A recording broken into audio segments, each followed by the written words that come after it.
Η κυρία Πρόεδρος.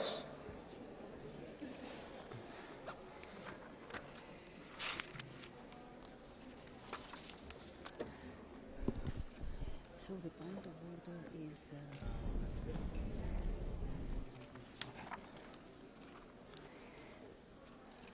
Κυρίες και κύριοι συνάδελφοι, καλησπέρα.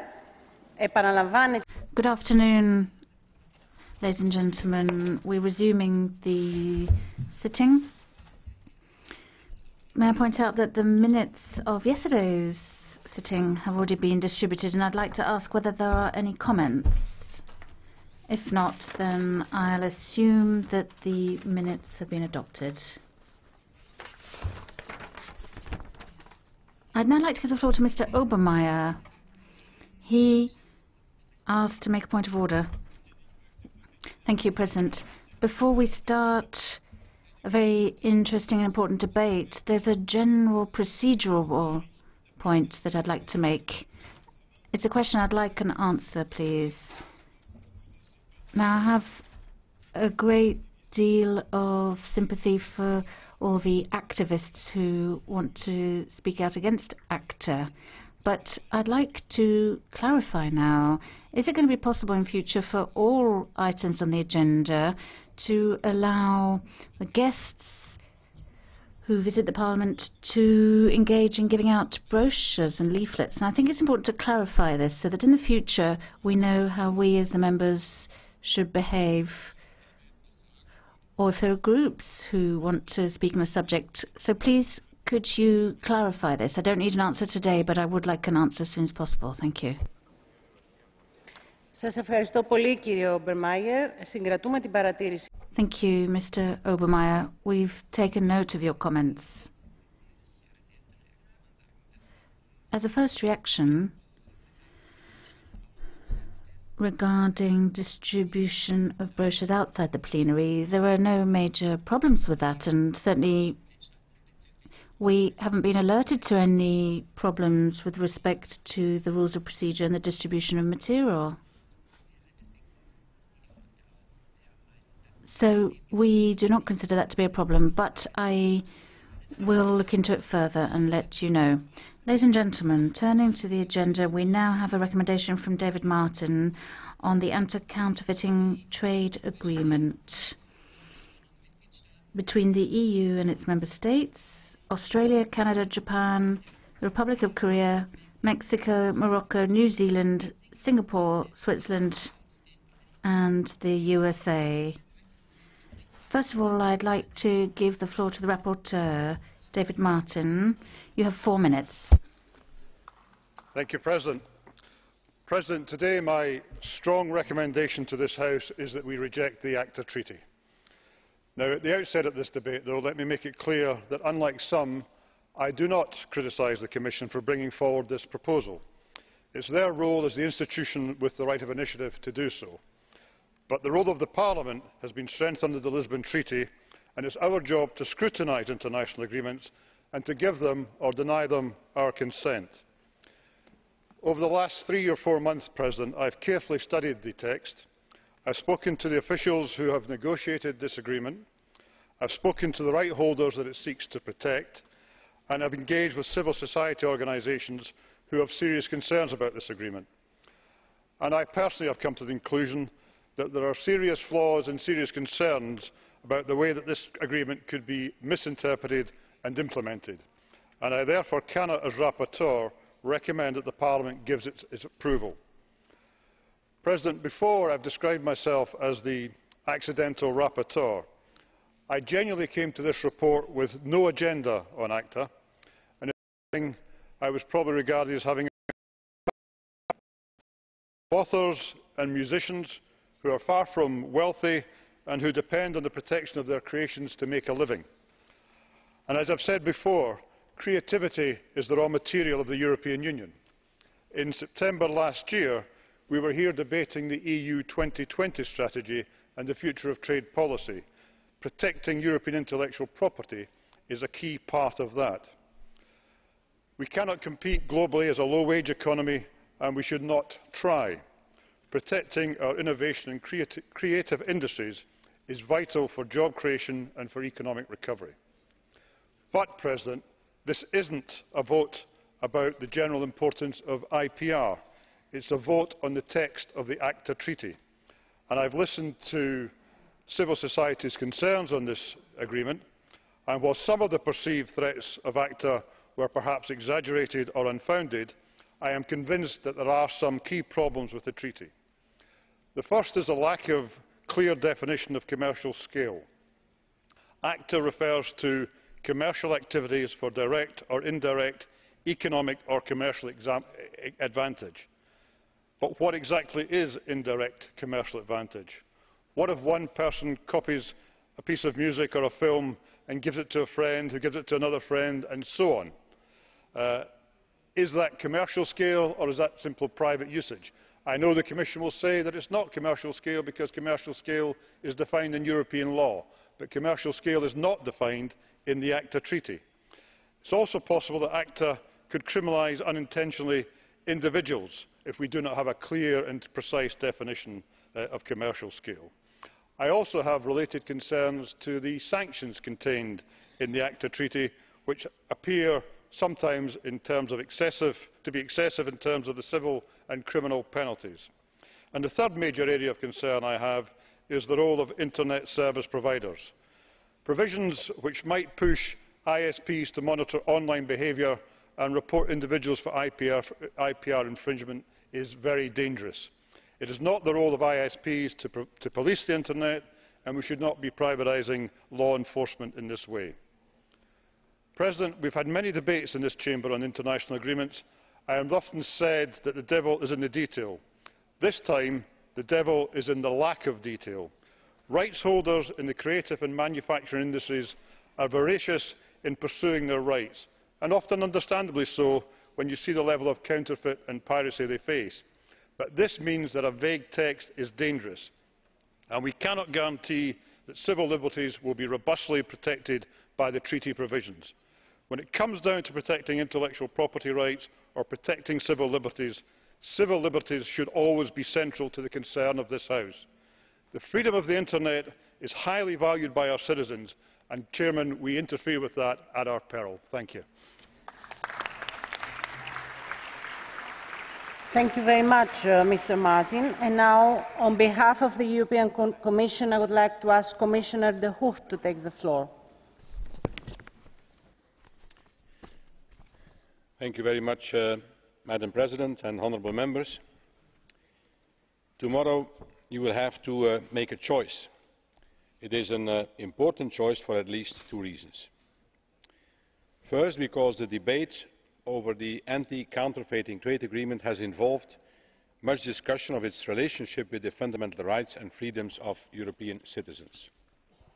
Second, because of the signal this vote will send to our trading partners and to the more than 120 million workers that work in Europe's innovative manufacturing and creative sectors. They are dependent for their livelihoods on the effective enforcement of intellectual property rights in Europe and across the rest of the world. The Commission has asked the European Court of Justice for its opinion on whether the anti-counterfeiting trade agreement is compatible with the treaties and in particular with our Charter of Fundamental Rights. We have done this because these questions are crucial for those who took to the streets over ACTA earlier this year. We share their view that these concerns must be addressed, and that is why the ACTA agreement should be the subject of most careful scrutiny and deliberation. In this respect, I believe that it would have been preferable for Parliament to wait until we know what the Court thinks before voting, but that is not where we are today. Tomorrow you will only be able to choose to vote yes or no to the agreement. Let me then just say that my considered view as a lifelong supporter of human rights and fundamental freedoms is that there is nothing to fear in this agreement.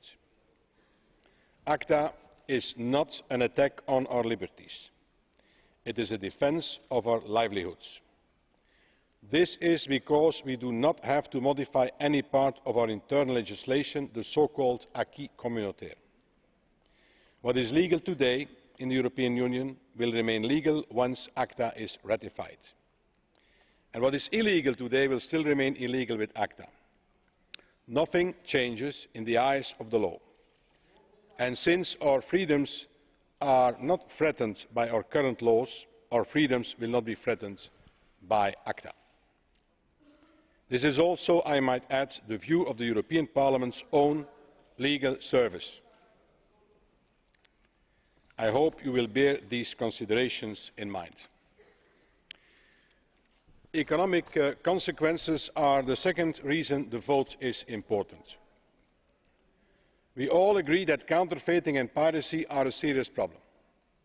They risk undermining one of Europe's most significant competitive advantages over other regions of the world, namely our knowledge-based and creative industries. ACTA is designed to extend the tools for enforcement of intellectual property rights that have been so successful in Europe and which this Parliament has always supported to other countries as well. No more, no less. So as you come to make your choice about how to vote tomorrow, you should also make no mistake. A vote against ACTA will be a setback for the protection of our intellectual property rights around the world. Neither are there any quick fixes for its rejection. Those who think that we can come back any time soon with a revised agreement or with a new treaty have been misled. What is true is that if Parliament votes this treaty down, the Commission will continue to wait for the opinion of the Court and study it closely. Why? Because citizens have raised concerns over its potential impact on fundamental rights. Because many of you have raised similar questions, so let's get some answers. I consider it my obligation, my responsibility as European Commissioner, indeed the responsibility of us all, to ask for clarity from Europe's highest court. Furthermore, we will also look at how the debate on intellectual property rights evolves over the coming months. There are legitimate issues to be discussed and clarified about some rules on intellectual property rights in the digital environment. For instance, the definition of commercial scale and what sharing information means in relation to the challenges one faces with respect to the protection of intellectual property. I hope that these discussions will be able to happen in their proper context, which is in debates about the substantive law of the European Union, not about international enforcement. Besides the European Parliament, the Commission would also discuss the outcome of the court referral with other signatories of ACTA and would then consider further steps to take. As you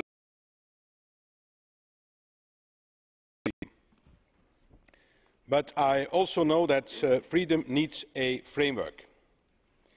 What we are doing both with ACTA and with European legislation is making sure that the framework strikes the right balance. It is a delicate task and we must proceed carefully. Thank you very much. Thank you, Commissioner. Και τώρα, εξ ονόματος της Επιτροπής Ανάπτυξης, θα ήθελα να... Thank you, Commissioner. Now for the Development Committee, I'll give the floor to Mr. Zahradil for 1 minute. Děkuji, paní předsedající. Já se jako zpravodaj... Thank you very much, Madam President. As a rapporteur from the DEVE committee, I find myself in a particular situation. The committee adopted a position that was different from mine. The committee wanted to refuse the agreement. I was more indulgent, but I did have to go along with the majority. I would like to make some additional comments. At this time in the EP, there is a very clear majority to reject the agreement for whatever reason that may be. But I would have to say that It's a bit illogical that the Parliament did not wait for the ECJ opinion to see whether or not this is compatible with the EU primary law. I don't really understand the procedure. It does seem illogical to me, but the reality is what it is. And the DEVE committee felt that the agreement should be rejected, and so as a rapporteur I had to reproduce that. Mrs. Andersdotter, please, on behalf of the ITRE committee. Thank you very much, President, and thank you to all colleagues, and thank you to everybody listening outside this room. Now, for those of us who have followed the information policy debate for a long time, the decision tomorrow is going to be a symbol for what is only right and proper in the information age, and it's also an important issue for European democracy. Communication and culture create society. That's why it's no surprise that ACTA is an issue that's created such a pan-European debate. It's caught our attention, and it's forced us to deal with the issue of how we in society want to deal with information and communication. It's this very issue that convinced me and many people in my own political party, the Pirate Party, to get involved in politics. If we're going to deal with the issues, we need to have more access to culture, more access to communication. How are we going to work together with other people to build community and to build trust? All of those of us who deal with these issues and take part in creating online communities hope that it will be a strong parliament that takes its decision tomorrow, a parliament that listens to all European citizens when they speak with a united voice. Our society has to be built in that manner. It has to be built on the basis of citizens' values. Citizens' values see communication and cultural exchange as a priority for the future. And me and my political group, together with other colleagues from many other political groups, will be voting with a united vote tomorrow. Thanks. Thank you, Mrs. Andersdotter. Now we'll have Mrs. Regner from the Legal Affairs Committee. Thank you, President, Commissioner. At the outset, let me say that I think the purposes of ACTA are a very good one. To have international standards for the fight against counterfeiting and piracy, that's very worthy. However, ACTA is really charade, and it shows how we shouldn't really manage this. It's too intransparent. There are all sorts of objections against ACTA, and the Legal Affairs Committee for this reason has rejected the agreement. The main problem is data protection and the right to self-determination here. The terms are too vague in the agreement, and we fear that there might be a differentiated implementation in member states, which would be detrimental to the citizens. I'm against internet providers having to supervise people and do this if need be, and I'm worried about industry being squeezed out in terms of copyright, and that's why we're voting against. Thank you very much. I'll now give the floor to Mr. Dimitris Droutsas on behalf of the Libe Committee for 1 minute. Thank you very much, President. We are aware of artists' needs, and we realize that this is a necessity. They need protection for their works, but we also know the kind of challenges that new technology can pose in that regard. But what we can't accept is that the fundamental freedoms in Europe and around the world are going to be infringed. Now, I think it has to be stressed clearly, the European Union has a very high level of protection for intellectual property, and the European Parliament has to be at the very forefront in trying to maintain this high level of protection. But of course this has to be to the benefit of Europe's citizens, and that's how we arrived at our opinion in our committee, which is that ACTA has major problems because of its vagueness, and thus it is not compatible with the European Charter of Fundamental Rights. So we hope that this House will refuse consent to this agreement. Well, what are the consequences if we refuse ACTA? It's not going to be the end. It's going to be the beginning of a process. It's going to be the beginning of a genuine, open debate with all of those concerned on board, so that we can get a modern social pact, a genuine rule for protecting intellectual property rights. Thank you. Now, on behalf of the political groups, I'll call on Christopher Fjellner on behalf of the EPP group. 2.5 minutes, Mr. Fjellner. Thank you, President. Tomorrow we're going to be voting on the anti-counterfeiting trade agreement. But I think I have to be very clear about what I and my political group think about it. We need international cooperation to prevent counterfeited and pirated medicines, copies of patents, so that we can defend Europe's competitiveness. And ACTA is a good basis for that work. But it would be irresponsible to vote for ACTA tomorrow. This is before the European Court of Justice has come to a judgment. I think that would be a seriously irresponsible way to deal with the issue. And all of those who are opposed to waiting for the court, well, the question is, why? Why are they so afraid of the court having its say?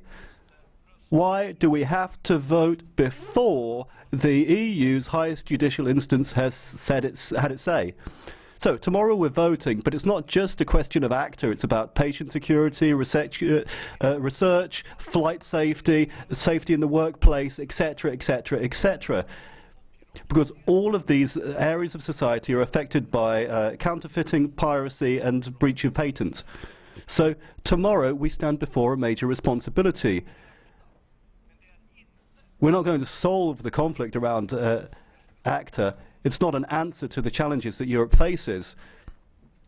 If we vote no, it doesn't mean that the status quo will be maintained. It's actually going to weaken Europe's voice in the world. How are we going to convince India to take powerful steps against counterfeit medicines?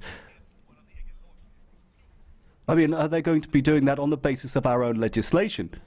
So, I don't think that voting against ACTA before we get the court's response is a good idea. I mean, I think that the issue is, should Europe be taking a role in the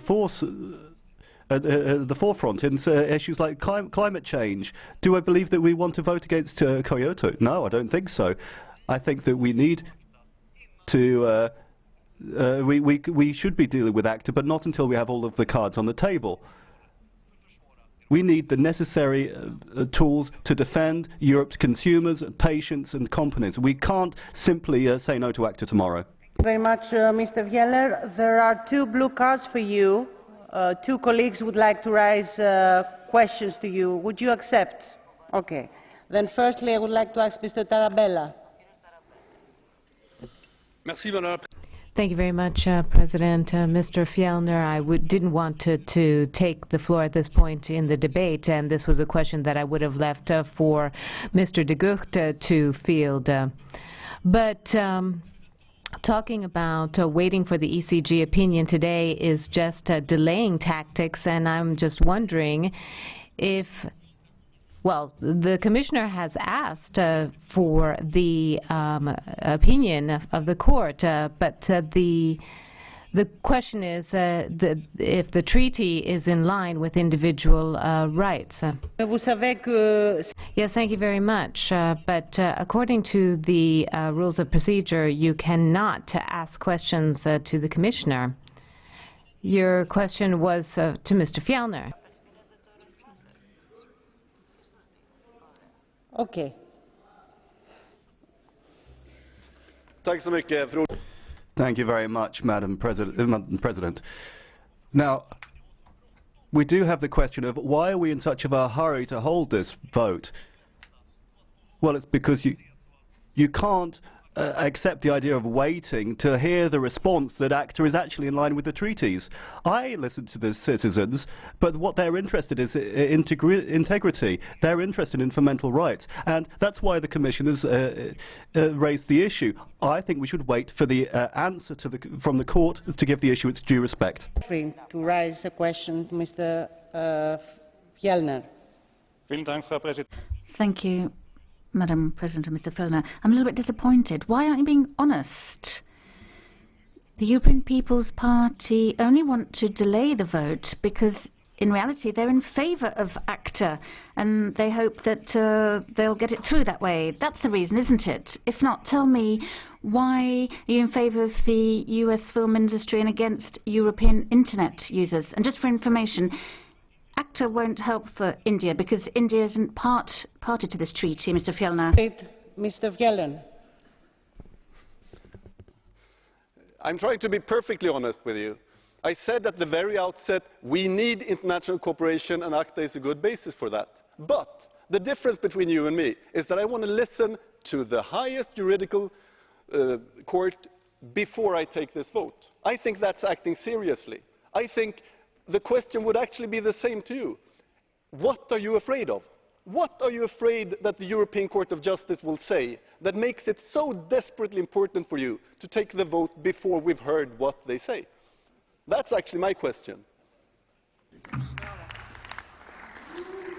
Okay. Περνάμε τώρα στον ομιλητή εξ ονόματος της ομάδας των Σοσιαλιστών. And now on behalf of the groups, for the Socialists, on the rules, a point of order. Now, Mr. Fjellner asked me a question. Maybe I can answer it. I don't know if I'm allowed or not. I was just wondering.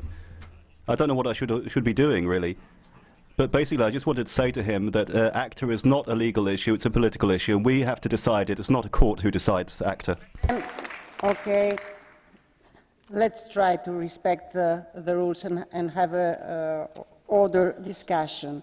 Now, on behalf of the group of the Socialists and Democrats, Mr. Bernd Lange has the floor for 2 minutes, please.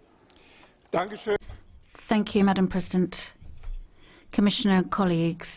Yes, this is a political issue that we have to decide on, and we, the Social Democrats, have analysed in great depth the ACTA agreement, and we say very clearly that it is not an appropriate instrument to guarantee the protection of copyright and to fight against counterfeiting or piracy. No, it's the wrong system, it's the wrong instrument, and that's why we're going to vote against it. And there are 3 reasons for that. First of all, those countries that are most into piracy and misusing copyright, they're not even party to ACTA. So then it's the goodies against the baddies, and that just makes no sense at international level. Secondly, colleagues, rules from the analogue area of counterfeiting are being shifted into the digital arena. But the change in digital conduct is not being covered properly by those rules. So we are comparing apples and pears, and that is the wrong approach. That's the second reason we're rejecting ACTA. The rules are simply not appropriate. But the most important thing is the third reason. In the digital area, ACTA is simply imposing a yoke, and we don't really know if we want it. Because when it comes to enforcement of intellectual property rights in the area of the internet and the digital area, that hasn't yet been clarified within the EU. The Commission needs to table a draft law. So how can we agree upon some convention now within this area when we haven't yet even discussed any legislation at European level or come up with anything sensible? So let us leave ACTA to one side and first of all have proper, sensible EU legislation. So I'd like to call on the Commission to produce something. Thank you. Thank you, Mr. Lange. And now it's Mr. Fjellner who would like to raise a question to you. Would you accept? Okay, please. Thank you. You say that the biggest infringer of IPRs are not a part of it, and that's an argument against this treaty. Are you against the Kyoto Protocol, as the biggest emitters of CO2, China and the US, are not a part of the Kyoto Protocol? ACTA actually covers a bigger part of world trade than the Kyoto Protocol covers of emissions, world emissions of CO2. So are you against the Kyoto Protocol with the same logic? Ms. Lange.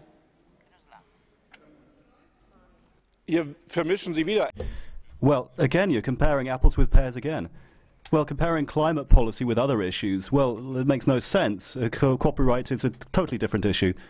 You know that the huge majority, 70% of counterfeit products come from China. So, of course, we need to deal with China and India if we're going to find a solution. We can't simply divide countries up into good countries and bad countries. Thank you very much, Mr. Langen. Και τώρα εξ ονόματος της ομάδας των φιλελευθέρων. Now, on behalf of the Liberals, Mr. Rinaldi, 2.5 minutes. Thank you, President, Commissioner and colleagues. In November 2010, many of us asked the Commission to wait before signing the agreement and, first of all, to conduct an impact study. The Commission, however, decided to sign immediately and told us that everything was fine. Now, unless someone went to the court or unless we had a negative opinion from the data protection supervisor. But in the meantime, the citizens have mobilized over 2 million signatures, and entrepreneurs are very reluctant with respect to ACTA, and they're saying that the current rules are appropriate. And I think we can draw 2 lessons from this, and I hope that the Commission will take these on board with respect to the future steps. First of all, the network, or the internet rather, is considered as a public good along the same lines as biodiversity and water. It's an area of individual freedom that cannot be threatened by any types of rules. In Washington, Senator Wyden, in the International Trade Committee, and in fact I visited him last February, he told us that with ACTA, experiences such as Wikipedia might never have seen the light of day, and I don't know if that's true or not. Nevertheless, there is a principle that we have to understand here. Secondly, we cannot implement important measures without the consensus of citizens. But so far there hasn't been proper consultation. We've got to understand that. If not, I think today's Europe won't go very far. Now, I was the shadow on ACTA right at the start. I've been involved in all debates. And I've always been very loyal to the Commission in interviews and with respect to civil society. And I don't know if this will be the last debate, but certainly would be happy to have further debates. But, Commissioner, I do hope that we can say that ACTA is over, the farce is over, in the interest of the citizens and freedom of expression, but also in the interest of the image of European institutions. Thank you, Mr. Rinaldi. On behalf of the Greens, Mr. Albrecht, 1 minute. Yes, thank you very much, Madam President and Commissioner de Gucht. Ladies and gentlemen, I think it's a good thing if ACTA is going to be rejected tomorrow. We will have an open and more transparent debate on how intellectual property and intellectual property rights should be asserted in Europe, wherever they do it in the analog or the digital world. It's a good thing if we finally get some clarity that ACTA is not going to go through in its present form, that if it's going to be a coalition of the very few willing, then that's the wrong path. I think it's very important, Commissioner de Gucht, if you concede that the opinion of the European Parliament is that you can't do things that way. For more than 2 years we've been sitting here and we've been telling you and warning you that you're going to get another no from the Parliament on an international agreement if you ignore the Parliament's demands. So what have you done? You hesitated, then you ignored us, then you failed to inform us properly, and then, when it came to the negotiations, you left so much room for manoeuvre as to the interpretation of the agreement. I mean, you've taken out all of the specific statements that would have regulated things, so you have absolute uncertainty as to how to interpret the provisions. So it's disproportionate, and I think that it's a good thing if we get a no tomorrow. Mr. Albrecht, there is a blue card for you. Mr. Kasperi would like to raise a question. Okay, Mr. Kasperi. Ja, sehr geehrter Mr. Albrecht, you've said that ACTA is the wrong way forward and that you could have imagined a different approach. And I think we'd have all been happier if we'd had a multilateral approach. But this is the reality. The Chinese, the Indians and others in the last decades would always have rejected such an agreement within the WTO. So can you explain how such a multilateral approach, where unfortunately China and India are not on board, what would it look like? Is it just an alibi, or have you got anything specific to say? Ja, vielen Dank, Herr Yes, thank you very much, Mr. Kasperi, for your question. Well, of course, I do agree with you that there is a need to guarantee the protection of trademarks and patents around Europe. But we have to understand why developing countries and emerging economies are taking so long to approve these things in the WTO, etc. Because we're talking about exceptions for generic medicines, for example. It's not a one-sided question when we're talking about agreeing international agreements. But what we really want here is to prevent the counterfeiting of products and trademarks. But what it's ended up with is a text on the internet and copyright. As Mr. Lange said, these are totally separate issues, and we can actually assert those rights at the international level. And now, on behalf of the ECR, I would like to give the floor to Mr. Kamal for 2 minutes, please. Thank you very much, Madam Chairman. I think it's quite clear from the level of debate that we've all received a lot of correspondence from a number of constituents, but actually most of my correspondence has come from non-constituents all around the world, telling me warning me of sort of doom and gloom if ACTA were to be passed and it was to be the end of the internet. Frankly, that's a load of rubbish, and it's not. We should have really focused on some of the concerns that we all had at the beginning. There were concerns right across the House on transparency. There were concerns on the issue of fundamental rights and civil rights for citizens. And actually, I think some of those issues would have been dealt with by the European Court of Justice. I think we also have to be quite clear that many of the laws that are worrying us about the internet actually come from national governments. The 3 strikes and you're out, for example, some of the American proposals on internet, has nothing to do with ACTA. These are national governments that have brought in these measures. But I think there's also an important distinction to be made. In his book, Free, by Chris Anderson, the editor of Wired, he makes a distinction between the world of atoms and the world of bits. He says that in the world of bits, in a world of increased processing power, increased bandwidth and increased storage, the price of digital products tends towards zero. And therefore, he proposes business models, or new business models for digital products. I think the problem with that view is that I think people should be allowed to give away and share if they want, but at the same time we should not stop those who want to use intellectual property and make money out of intellectual property to be allowed to do so. We should allow both business models to be able to coexist. My concern really overall for this is that many political groups wanted a referral to the ECJ.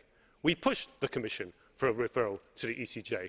But when the Commission actually goes ahead and listens to us and refers to the ECJ, what do? We move the goalposts and we complain about a referral to the ECJ, and what we do is we ask for rejection. I actually think that's quite dishonourable, and we will not be taken seriously if we continue to act in this way. Actually, I have to say, as someone who is concerned about European integration, in some ways I welcome the undermining of the ECJ in this way, because actually an ECJ has been one of the greatest pushers for European integration. If you're going to set that precedent, I thank you, but let's focus on the issue at hand. Let us not move the goalposts when we've asked for a referral in the first place. The most honourable thing to have done would have been to wait for the referral to the ECJ, wait for the ECJ to rule, and in fact the ECJ's ruling may have even given you ammunition to those who are against ACTA. I welcome any blue cards at this stage. Bring it on. Thank you, Mr. Kamal. Now, on behalf of the GUI NGL group, Mr. Scholz, 2 minutes. Madam President, Commissioner, Colleagues, the citizens of Europe have been discussing ACTA for months, as we have here in this House. They have come to the agreement that the decision that they don't want ACTA. They feel ACTA is a threat to their freedom in the digital world. They are concerned about issues of data protection. From this debate, we have learned that the Internet is important because it gives a democracy and a whole new dimension in our lives. It's an important element in the functioning of European democracy, precisely in these very weeks and months. And citizens are putting their interests against the European Commission.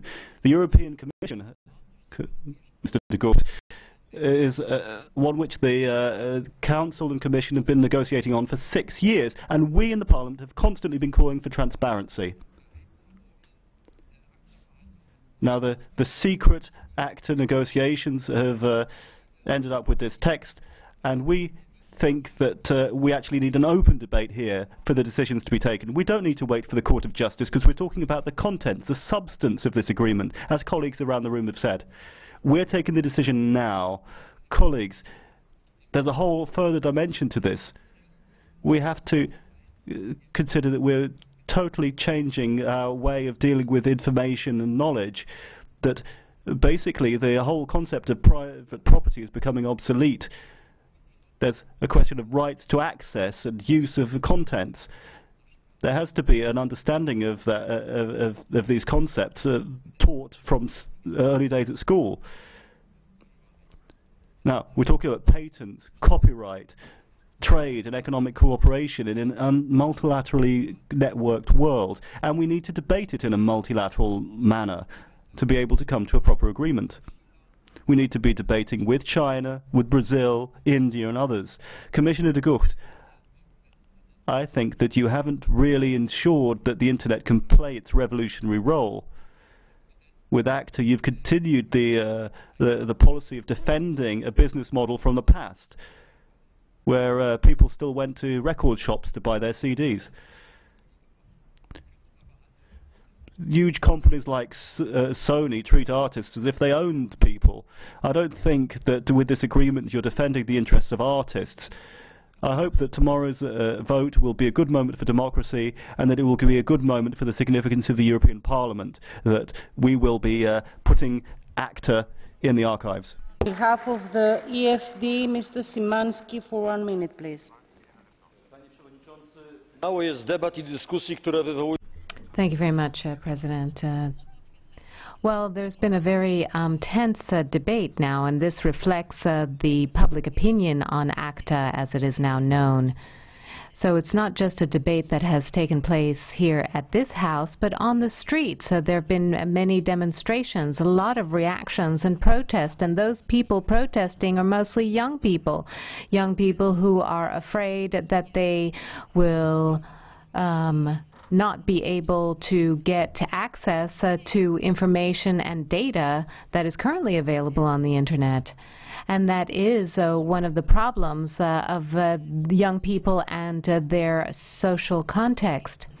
What we've learned through ACTA is that there is a lack of trust in elected officials in the European countries and European institutions.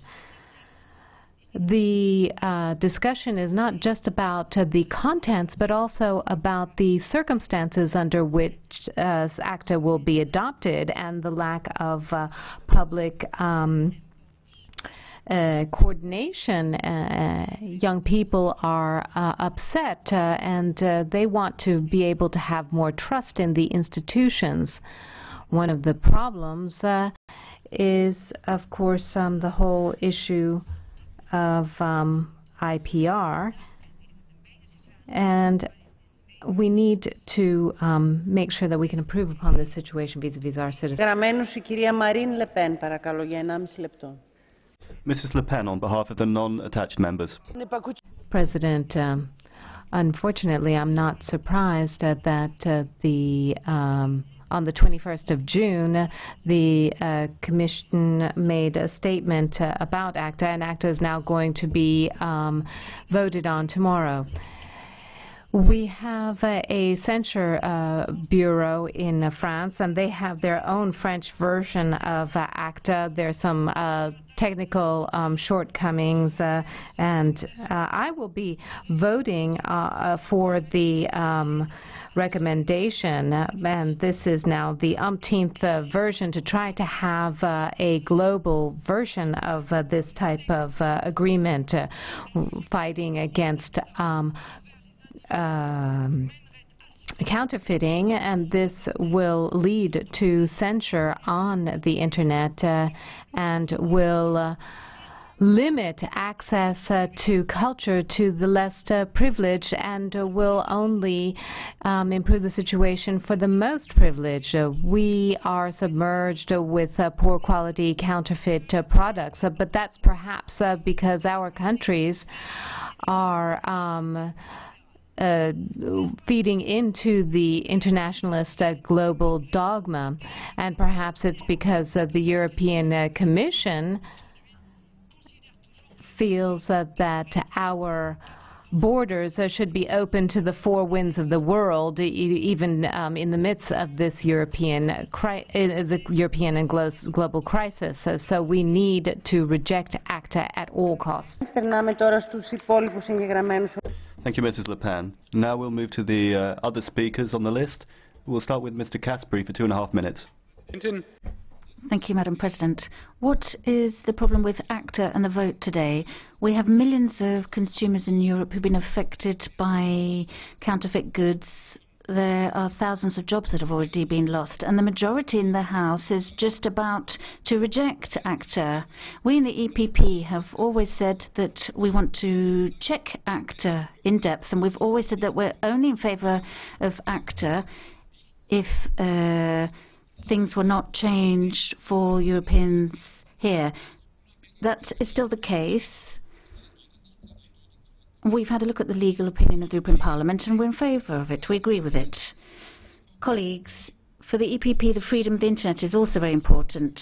Now, those who really champion freedom here, in fact, yesterday afternoon, it was very clear when we looked at the agenda of this sitting, that those groups who are apparently in favour of freedom, they're the same groups who didn't even want to debate on the constitutional infringements. Well, where were these people yesterday championing freedom regarding the regarding Romania? Colleagues, my concern with the debate on ACTA is how we actually deal with an open democracy. Now, I very much welcome having an open public debate. We should have had it much earlier. And I very much welcome the fact that young people are engaging in this issue. They've shown themselves to be taking a very active part. But what has been unacceptable is the misinformation campaign by some people and the fraudulent video that was put on the internet. This has been an attack on democracy, and I think we should be serious in what we do. Now, I've first seen Mr. Swoboda's press release today accusing us of a lack of transparency and playing foul. Well, we've never asked for a secret vote on ACTA, either in the committee or here. We've always said we want a postponement to give more time to the Court of Justice, so that the Commission has time to do its homework. But it was colleagues in the socialist and liberal groups who came to see me and said, we're in favour of ACTA, but there's so much pressure on us in our group, please help us. And we still didn't ask for a secret vote. Colleagues, we've always said very transparently that we want to keep ACTA alive. We want to improve it. We don't want to kill off ACTA. And in fact, it's your groups putting pressure on the vote. So that's not at all free and democratic. So colleagues, please remain democratic and open up the vote in your groups as well, so every colleague can vote as they see fit. Mr. Albrecht, there are 2 blue cards for you. Mr. Albrecht and Madame Castex would like to raise a question. Do you accept? Mr. Caspary? Okay. Then Mr. Albrecht, you have the floor. Mr. Caspary, well, I'm afraid I had to interact with you once again here. Now, we've had the issue of why we have to wait for the European Court of Justice. My question is, where were you, EPP group, when we, the Greens, a year and a half ago, were requesting here that ACTA's compliance should be checked by the European Court of Justice? Then, today, one day before the vote, we would have a proper opinion from the European Court of Justice. I think that's absolute hypocrisy that you're showing today. And as has been said earlier today, I think if you're just postponing, you're doing it because you don't want ACTA to be rejected. Mr. Kasper.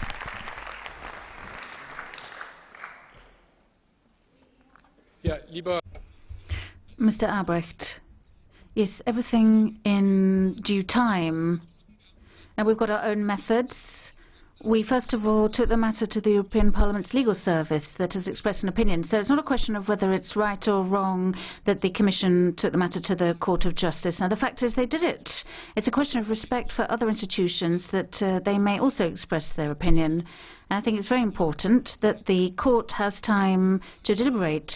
Now, we never said that we are absolutely in favour of ACTA, but only on certain conditions. We said in a press conference earlier this year that we want to clarify certain issues, but unfortunately the Commission was simply too late. Just on Wednesday before the committee vote that they were prepared to make improvements. Then the question is, if a patient goes to a hospital and they've only got like cold, well, they should first of all have a diagnosis and then be cured, not killed. We want to treat ACTA, we don't want to kill it. That is the political difference between you and us. Mrs. Kastek.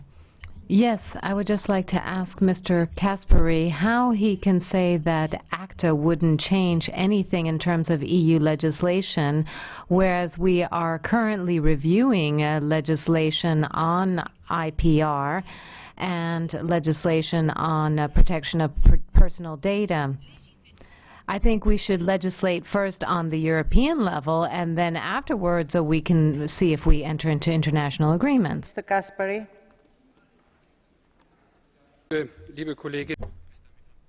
Colleague, you're absolutely right. Today we had a broad majority in adopting Mr. Kreutzmann's report on strengthening protection of IPRs. And it's certainly true that we have a need to regulate IPR properly in the European Union. We agree on that. That's a cross-party agreement. But that doesn't mean that we should be rejecting ACTA tomorrow. What we should be doing is postponing the vote until the Court of Justice has decided, until the Commission has done its homework, and until, together with the other institutions, we have properly reformed the IPR rules in Europe.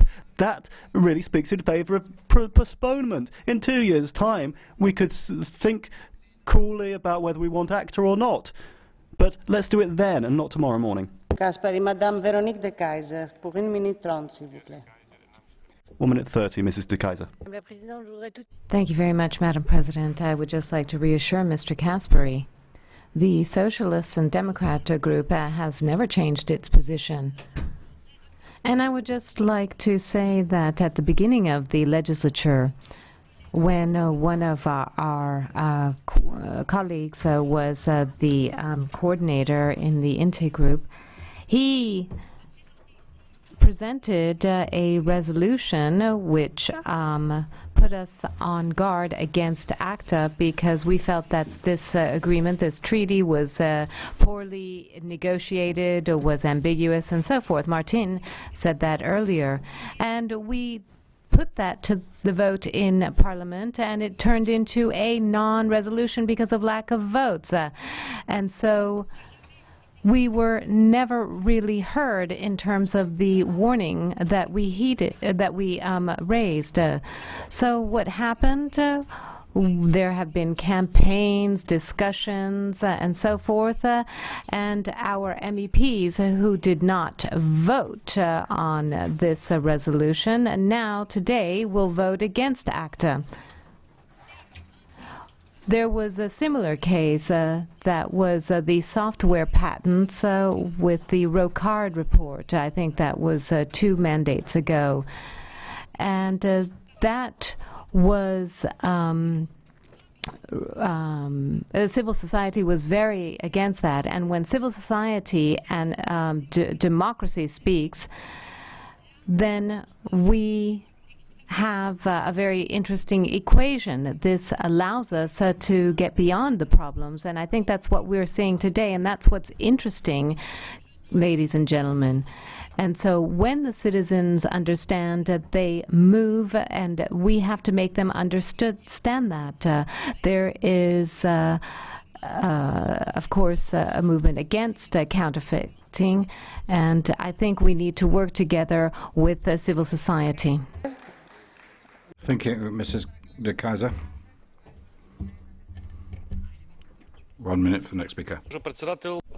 Thank you, President. Dear colleagues, dear Commissioner, on the 21st of June, the Committee on International Trade voted on a recommendation to reject ACTA, and I supported this recommendation, and so did all of my colleagues from the Liberal group, because it proves that human dignity, privacy, data protection, freedom of speech, all of these are not just some casual principles, but they have to be respected, and they have to be respected fully. That is why we want a contemporary social pact that can include a sectoral approach and separate agreements in every field regarding different types of intellectual property rights, and the Commission is called upon to provide that. Is Mrs. Sandrine Bellier in the House? You have 1 minute. Dear colleagues, tomorrow our Assembly talk about ratifying the International ACTA Treaty.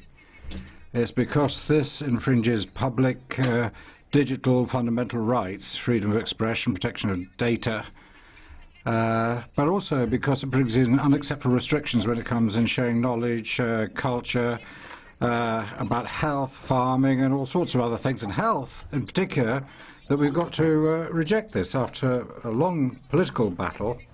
One parliament, the only representative of citizens. Well, will we be up to it? Will we be able to meet the expectations of thousands of people demonstrated in our streets and sent us emails? Millions of Europeans have got to the Petitions Committee and said, look, what's going on here?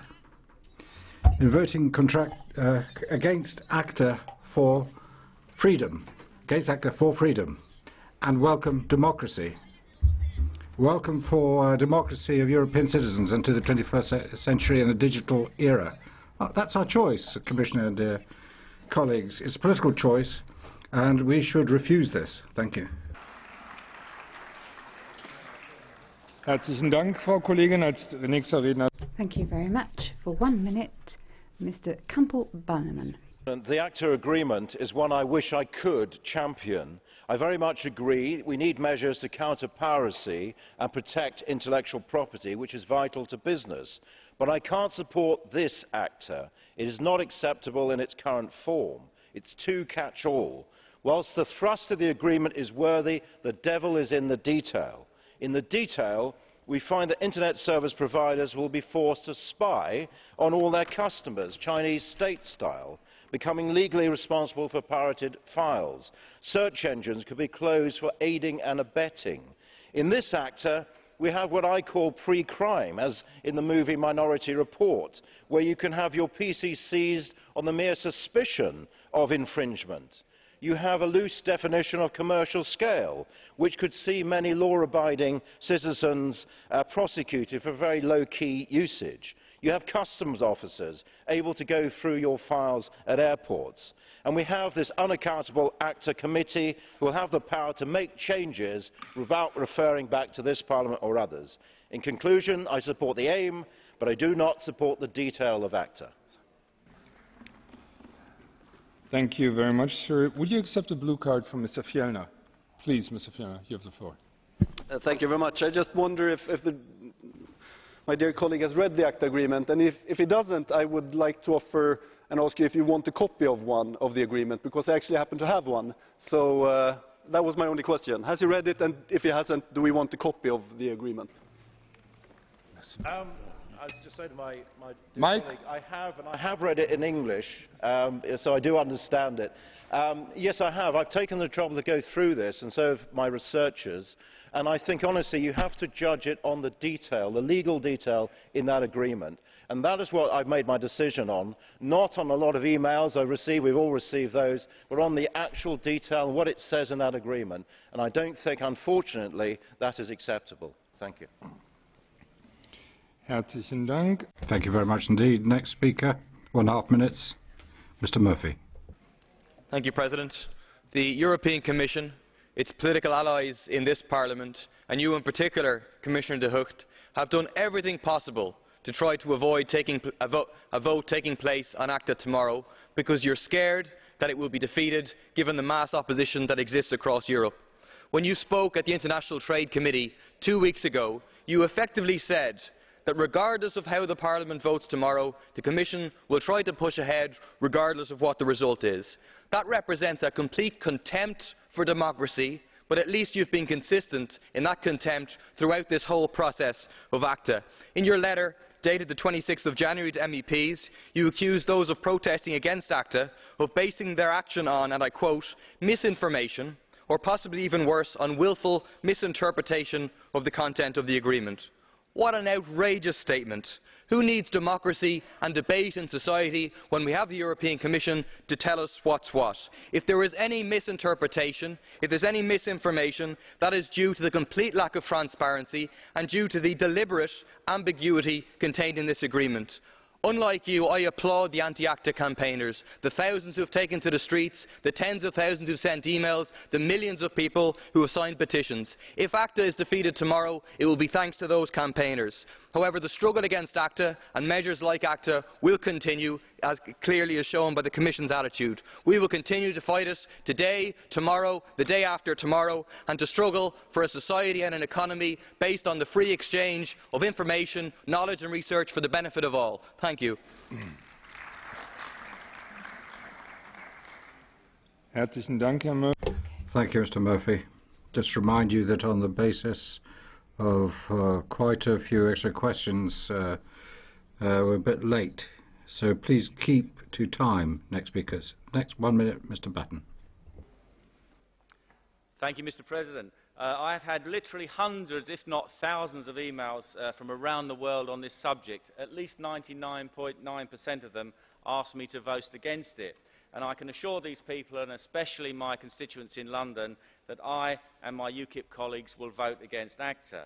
But one element of ACTA which particularly concerns me is the criminalisation of offences under Article 23. Now, of course, genuine copyright and intellectual property right infringements must be prevented and owners' rights protected. But the European Union is creating its own comprehensive police state, with provisions such as the European Arrest Warrant and the European Investigation Order. Criminalisation opens up all kinds of sinister possibilities for suppressing free speech, dissent and alternative points of view. We only have to look at the case of Julian Assange to see where that can lead. All things considered, I urge my colleagues here to vote against ACTA. Herzlichen Dank. Als nächster Thank you. Next speaker, 1 minute, Mr. Ehrenhauser. Ja, danke schön. Thank you.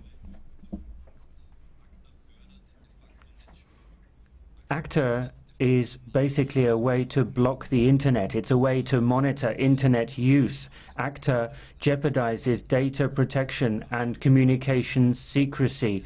The vague wording in ACTA is a declaration of political will more than international law spelled out, and that's why 4 committees in this House have rejected the agreement. And I seriously warn against adopting the agreement tomorrow, or indeed deferring the vote tomorrow. That would be a massive loss of, lead to a massive loss of trust in this House. I'm in favour of fundamental rights, the rights of the citizens. If that agreement is ditched tomorrow, that's a massive victory for civil society. I would therefore thank all those concerned who oppose this agreement, and perhaps I would just say to the Commissioner, Commissioner, please take note of the vote tomorrow and don't do any democratic jiggery-pokery yourself. Thank you. 1.5 minutes, Mrs. Gallo. Merci. Thank you, President. Colleagues, ACTA is a response to a general awareness of the damage caused by counterfeiting. On questions of health and security and safety of our citizens, 250 billion euros are lost per year by enterprises in Europe. 100,000 jobs are lost per year. Now, on the actual substance, ACTA is not creating new intellectual property rights. It is simply a question of implementing in a proportionate manner, take a look at Article 6, of measures which are there to fight against counterfeiting of goods. Article 27 is the only one that refers to the digital environment, has caused a campaign of disinformation over the internet and has deceived public opinion, causing it to believe that there would be some individual criminalization or some form of monitoring of service providers. And this is why I call on you to be reasonable and courageous. I call on members to vote in the interest of the economy of Europe and not under pressure from the street. We should vote in favour of ACTA, as we did last year, in the interest of the 38 signatory countries, first and foremost, but also because of the value that it has as being a way of setting an example to countries like China and India, which do seem to be very, very worrying and of concern to those who oppose ACTA. Thank you. Thank you very much, Madam. Your intervention actually triggered 4 blue cards. Having in mind that we're a little bit short in time and 3 are from the Greens, I would have to respect the balance. Would first Mrs. Sargentini, and then we would continue with Mr. Weigel. Thank you. Dank u, voorzitter. Ik hoor mevrouw Gallo zeggen dat ACTA... Thank you. Madame Gallo has told us that ACTA is a way of protecting public health in Europe. Madame Gallo, lives are saved by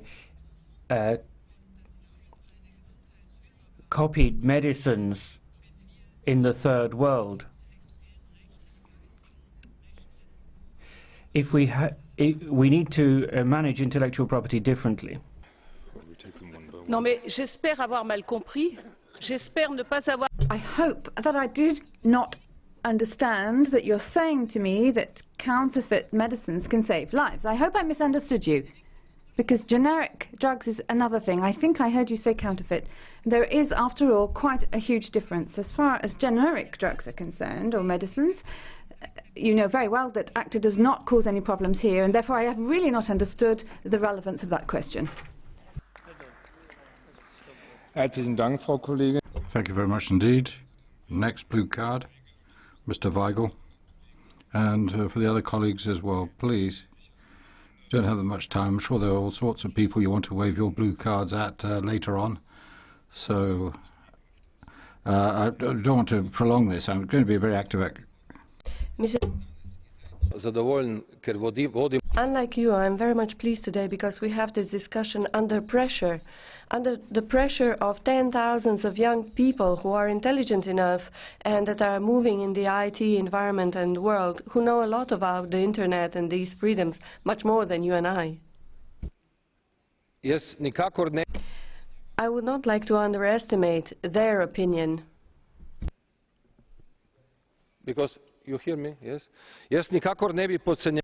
So again, I would not like to underestimate it. You have to put forward a question. Yes, yes, I will. Could you come to it, because you have 30 seconds in now. I will. I will. The question is, do you really think that we, in the situation where the several 100,000 eyes of young people in Europe are watching our debate, that we can afford to underestimate them and to say them whatever you are saying and asking us to reject ACTA is just rubbish, as your colleague said before. Thank you. Mais je crois que je suis le meilleur. Well, I think I'm the best person to defend all these people listening to us, because I think that it's certainly not in a discussion such as this one today that we're going to be able to provide them with jobs. I gave you figures regarding the damage caused economically by counterfeiting in the sector of intellectual property, which is my area. I constantly are coming across digital operators, and I know the potential for employment, for example, in the whole cloud computing area. For young people, there are going to be many, many opportunities. But I don't think... Interruption from the chair. Thank you very much. Your time has run out. Speaker for 1.5 minutes is Mr. Bellinger.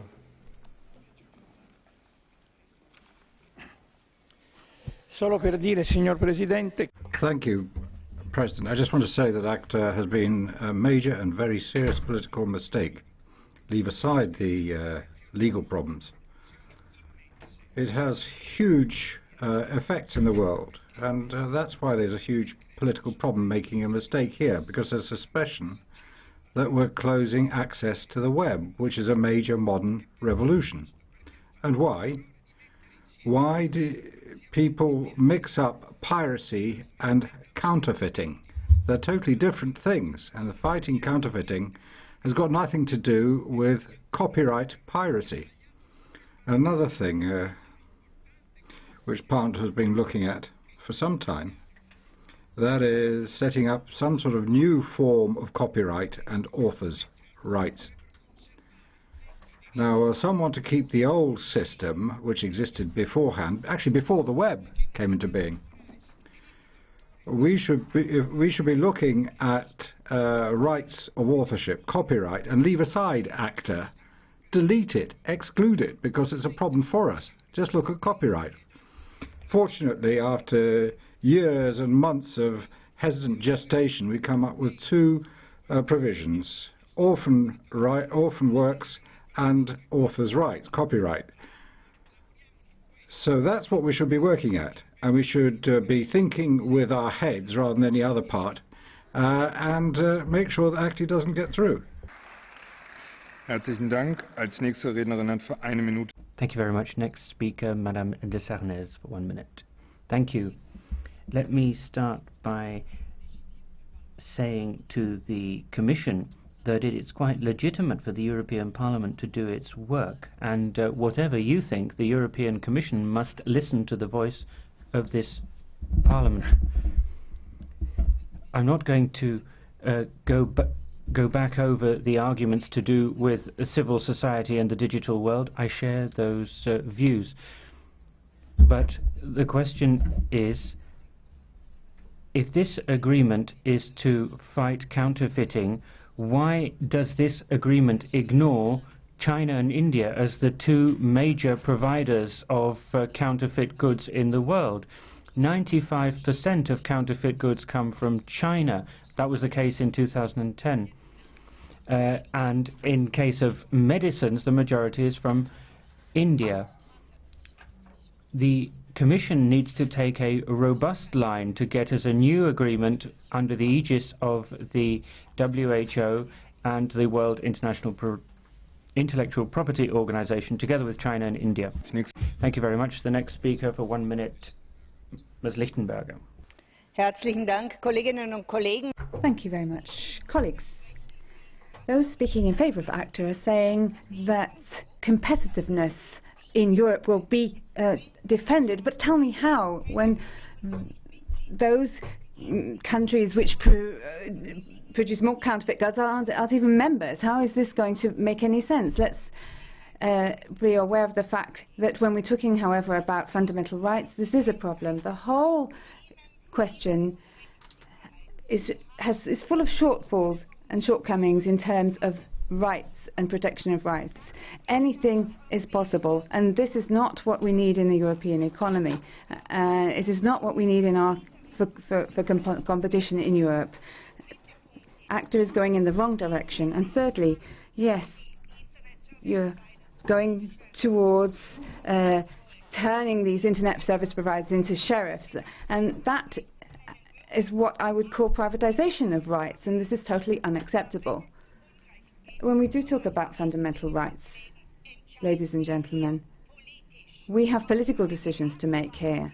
If we're going to wait for the European Court of Justice, it's an absolute waste of time. So take a decision and be courageous, stand up and say yes or no.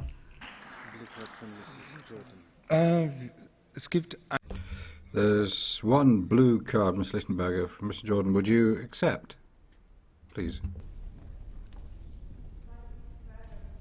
Microphone, please. Madam Lichtenberger, I would like to ask you the following.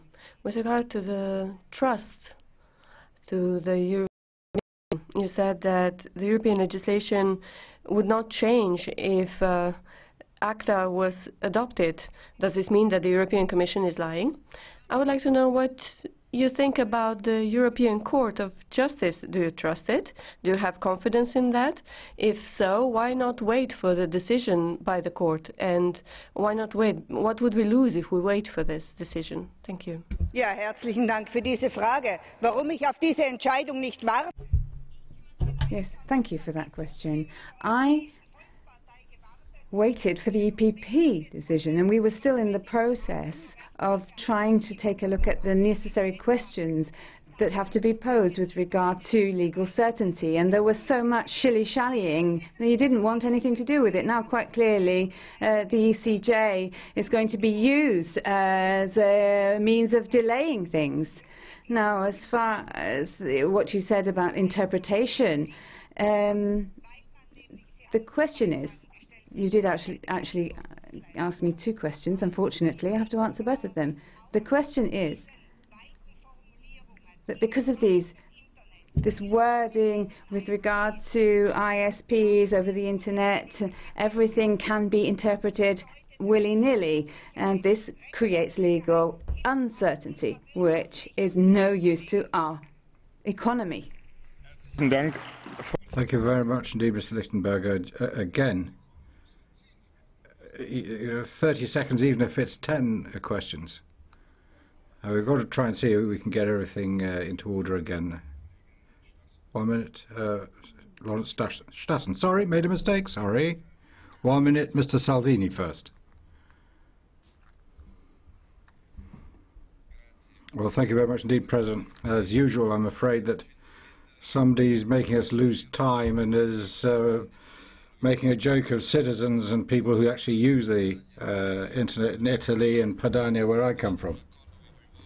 It's an agreement which involves very few countries. It excludes about 95% of countries which export counterfeit goods. So we're talking about really an empty bubble. We talk about jobs, and then you have free trade agreements, Morocco, Korea, Pakistan, India. We talk about bringing down protection barriers, then we help multinationals and banks in Northern Europe, and then we try and tie it up by saying we're defending ourselves. Well, go and look at what's going on in ports in North Europe and Rotterdam. If you really want to fight counterfeiting, go and look at it there.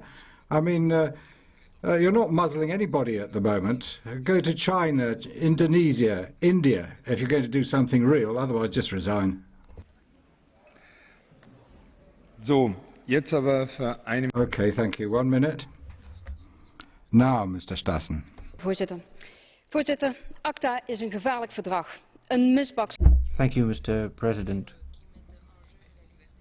ACTA is dangerous. It jeopardizes freedom of expression. Europe has always been the part of the world defending freedom of expression. The internet is a source of creativity, innovation and information exchange. If ACTA is adopted, all of that risks being lost. An authority spying on its own citizens on the internet is something that we cannot accept under freedom of expression. This is a fundamental right that must not be put in jeopardy. The citizens are protesting. The Commission is ignoring them. The Commission has been beavering away behind the scenes, and now it is practicing diversionary tactics. We cannot have these fundamental rights being hollowed out. Internet freedom must be safeguarded. Okay. Would you accept a blue card from Madam Oomen-Ruijten? Please. Namens de CDA-delegatie zeggen we al enige... The delegation has been saying that ACTA is dead for some time.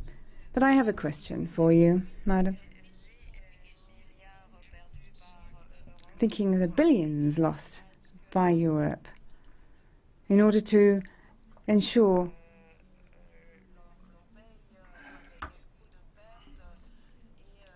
that something is put in place here. So a lot has been lost, and what do you think about this? After all, there are certain rights to be respected. Do you have any alternatives to propose? Let me answer that question, Ms. Oomen-Ruijten. In fact, yours is the party that always opposed ACTA, and here you are now in favour. But one thing is sure, internet freedom must not be touched, not even by the EPP. Thank you. Next one, Mr. Rübig. Thank you very much indeed, President. Well, one thing is quite clear. If it's not worth anything, nobody would want to steal it. What's important here in the debate is we hit a proper compromise. It's quite clear that some things have to be modernized. In fact, patent copyright has to be modernized. We know the worth of our cultural goods and heritage here. And are you going to give authors a lifelong list or a list of lifelong payments to authors? What about advertising? Are you going to advertise and promote?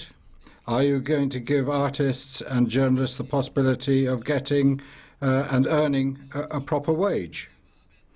I think we've got to look to e-commerce, but we don't have to rework the legislation on that. Basically, what we're talking about here is when things are sold under the cost price. And that might be via the internet. The question is, how can you give citizens surety when it comes to copyright? And so we need some sort of oversight, and that's where the Parliament's got to find the right sort of rules. If you look at what ACTA is doing, and what it can do with China, India and Brazil, well, obviously it can't do that much. Thank you. Rübig, Herr Ehrenhauser. Thank you, Mr. Ehrenhauser. Question to you. Will you take it? Herr Rübig, akzeptieren Sie eine Frage? Will you take a blue card? Yes. Ja, danke schön. Thank you, Mr. Rübig. Do you think that the report of the ECJ, which we should have had about 18 months ago, as we had asked, should have been insisted upon? Ich glaube, dass die Meinung des EuGH... Well, I think the Court of Justice ruling is very important, but here, as we said several times, it's also a political decision we have to take. And since it's a political one, what's involved is getting some sort of modernized proposal for copyright from the Commission. And how do you deal with people who are collecting and actually when digital consumers are punished by these collection companies? And what about surety of access to contents? That's sort of what we've got to look to. That's why I think we should defer it. And it's only once we've got a consensus as how we can go further on intellectual property, it's only then that we'll decide on this. So more work than the decision. So, wenn wir jetzt erst reden. Okay, if we speak and then decide. Okay, next speaker, Mr. Leisbeck. Thank you very much, Mr. President. I've done my work and I want to take a decision. I want to take a decision tomorrow, colleagues. This is not a legal decision that I'm going to take. It's a political decision. It's about the question of whether we want an agreement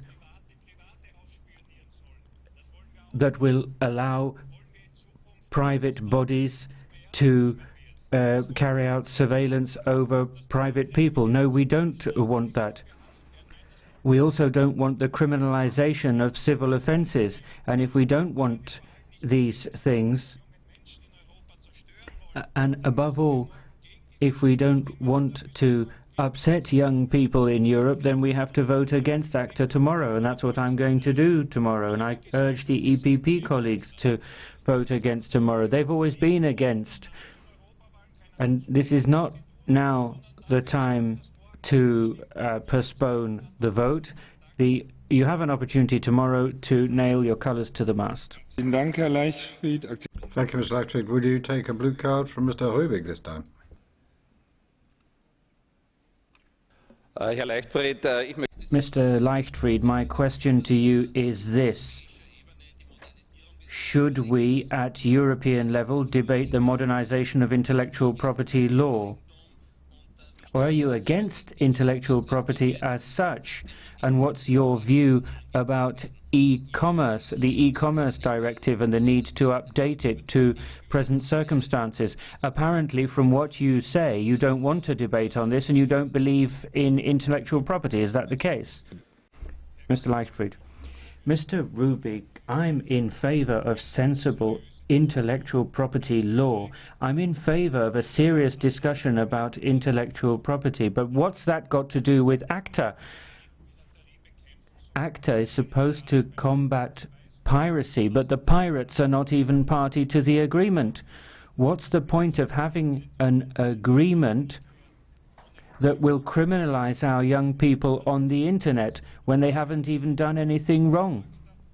That's why I'm against ACTA. All the other things we can, of course, debate. Thank you, Mr. Leichtfried. Should you get a question from Mrs. Muscardini? Oh, Mrs. Muscardini, so you have got that question. Sì, grazie. Volevo sapere. Thank you. I wanted to ask, what about civil rights? People who sell counterfeit medicines and sell stuff via the internet, and proselytize pedophilia via the internet. I think I can make sure that penal law, criminal law, is against malefactors, not against normal citizens. Mrs. Muscardini, I have read the ACTA agreement in detail. And if you read the ACTA agreement, you'll see it has nothing to do with bomb plans on the internet. And in any case, bomb plans don't need copyright protection. And I don't think the people who drew them are going to seek to exercise their intellectual property rights. Thank you very much for your question. I'm against those kinds of plans being used, but it's nothing whatsoever to do with ACTA. Next speaker, 1 minute.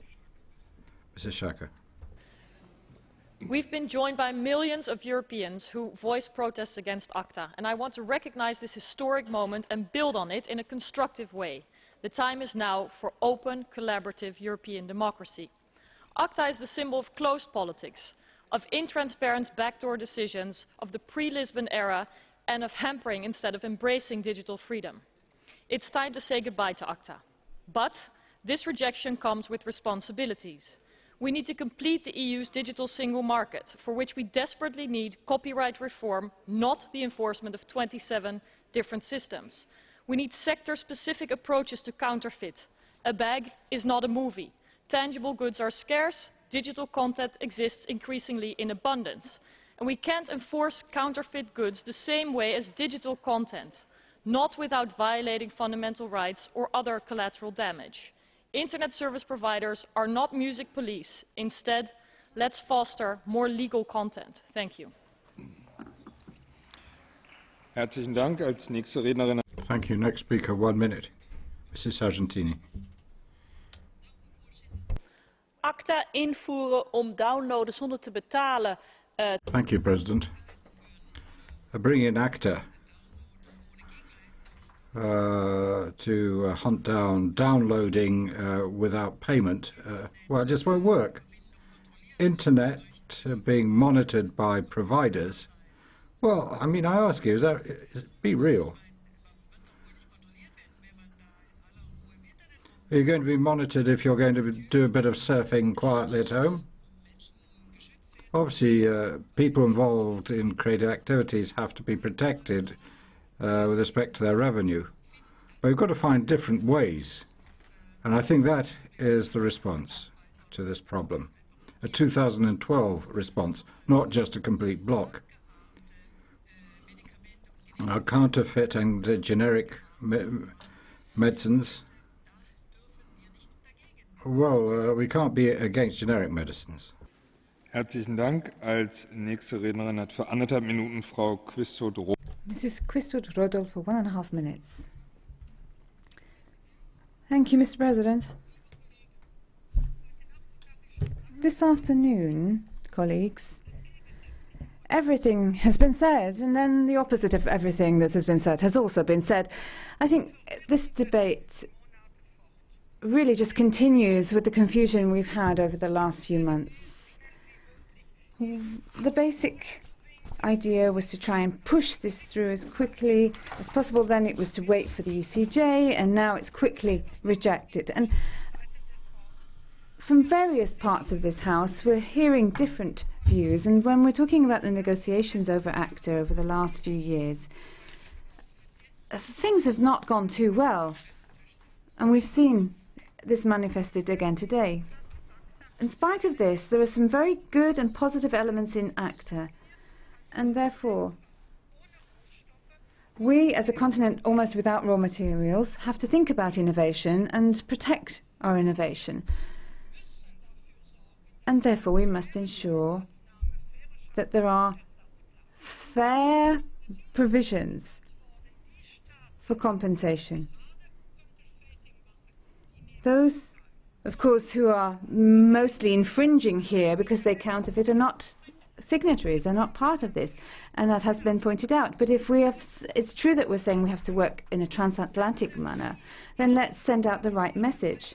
Let's send out the message and the signal to the globalized world that the internet is not an area without rights, and we want to protect intellectual property in Europe, and therefore others will follow. Sending out the signal, which is a no vote, is not going to help things. It's just going to confuse people even more. Nur eine kurze Anmerkung. Just a brief comment. Will you take a blue card from Mr. Albrecht? It's one of the few discussions which is not only interactive here, but we are in the public eye. The problem is we have time problems, so speakers must keep strictly to their time, and we can then allow blue cards. Otherwise you don't, and you don't get the blue cards. So let's try that. But first of all, Mr. Albrecht. Ja, liebe Frau Quistot-Rowohl, jetzt habe ich schon... Well, Mrs. Quistot-Rowohl, now you said that the internet isn't a rights-free area, but couldn't you say that what we need to do is have rules about intellectual property, and it could be said that the internet is not or cannot be an area without fundamental rights? And on the other side, there are common standards, international standards for protection that must be in place for the protection of these fundamental rights. Liebe Herr Kollege Albrecht, Mr. Albrecht, of course, I can only agree with this general comment that you have made. We're not talking about having an ideal system. We're talking about an initial step that has to be taken. And I think we need to work towards taking this step. And in this House, although we have different opinions, but if we want to take a political decision that's going to have some effect, and whether you're on the left, in the middle, or on the right, you can see this from a different perspective. But I think we should be able to work on this together and be more tolerant. But I think we can talk about this just tête-à-tête.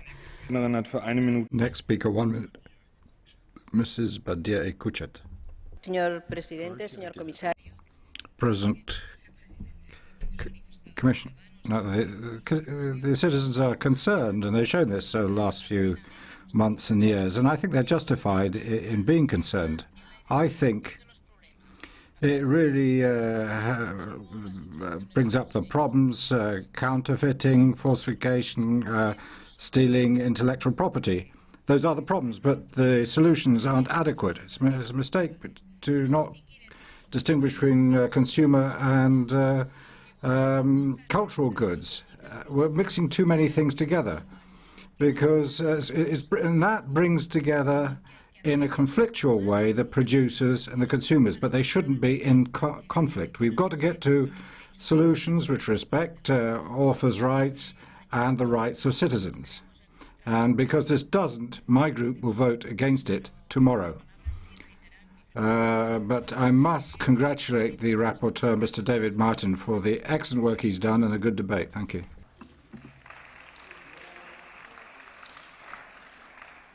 Herzlichen Dank. Als nächster Redner hat für 1 Minute. Thank you. 1 minute. Mr. Goerens.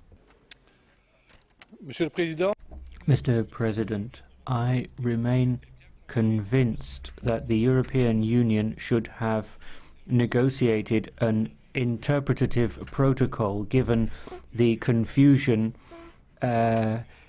thrown up by the ACTA agreement. I suggested this, but it was not done.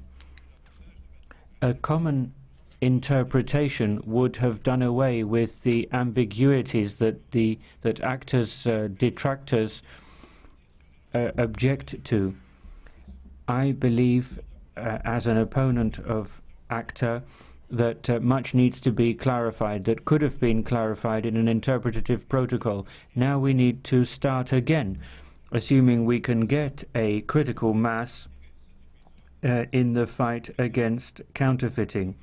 In future, the lesson to be learned from this is that in the negotiation of any new international treaty, the European Parliament must be involved.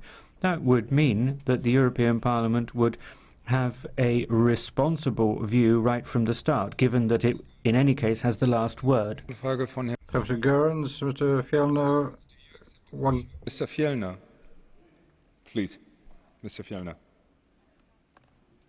Thank you very much. I would just like to say that I fully agree with the fact that an interpretive protocol would have helped to get rid of some confusion. I wonder if you would like to join the EPP in voting to actually wait for the European Court of Justice, because that might give the Commission the possibility to actually do exactly that.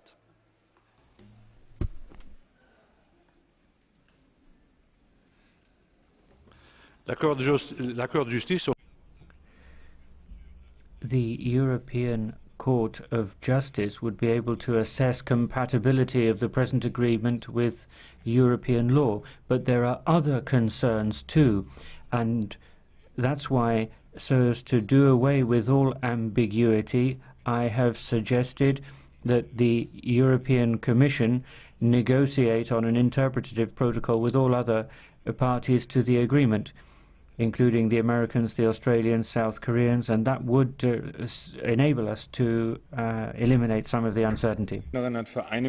Thank you. 1 minute. Mrs. Keller. Thank you.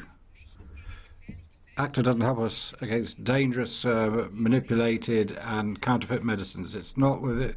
Doesn't deal with the substance, just the package is it acts on. It doesn't help us get access to generic medicines, and people who depend on their health and for their lives on that are going to be asked, do you want ACTA or don't you want it at all? And you know what the answer is. We've got to think about them. And if we think about them tomorrow morning, there's only one way to vote. We have to reject. Thank you. Herzlichen Dank. Thank you very much indeed. 1.5 minutes. Mr. Zalewski. Mr. President, colleagues, The European Parliament debate reflects that has swept across Europe and swept across Poland. Many people have participated in this debate, many people who regard the internet as absolutely vital culturally and intellectually. People don't oppose ACTA because they oppose trademarks or intellectual property rights. What drives us, what motivates us is the lack of balance in the relationship between producer and consumer rights. Civic Platform members will be voting against ACTA. We believe that cultural goods are not goods just like any other. Cultural goods shouldn't only be available to those who can afford them. The internet is not just a medium for information exchange, it also allows everybody access to cultural goods. It helps mold an identity.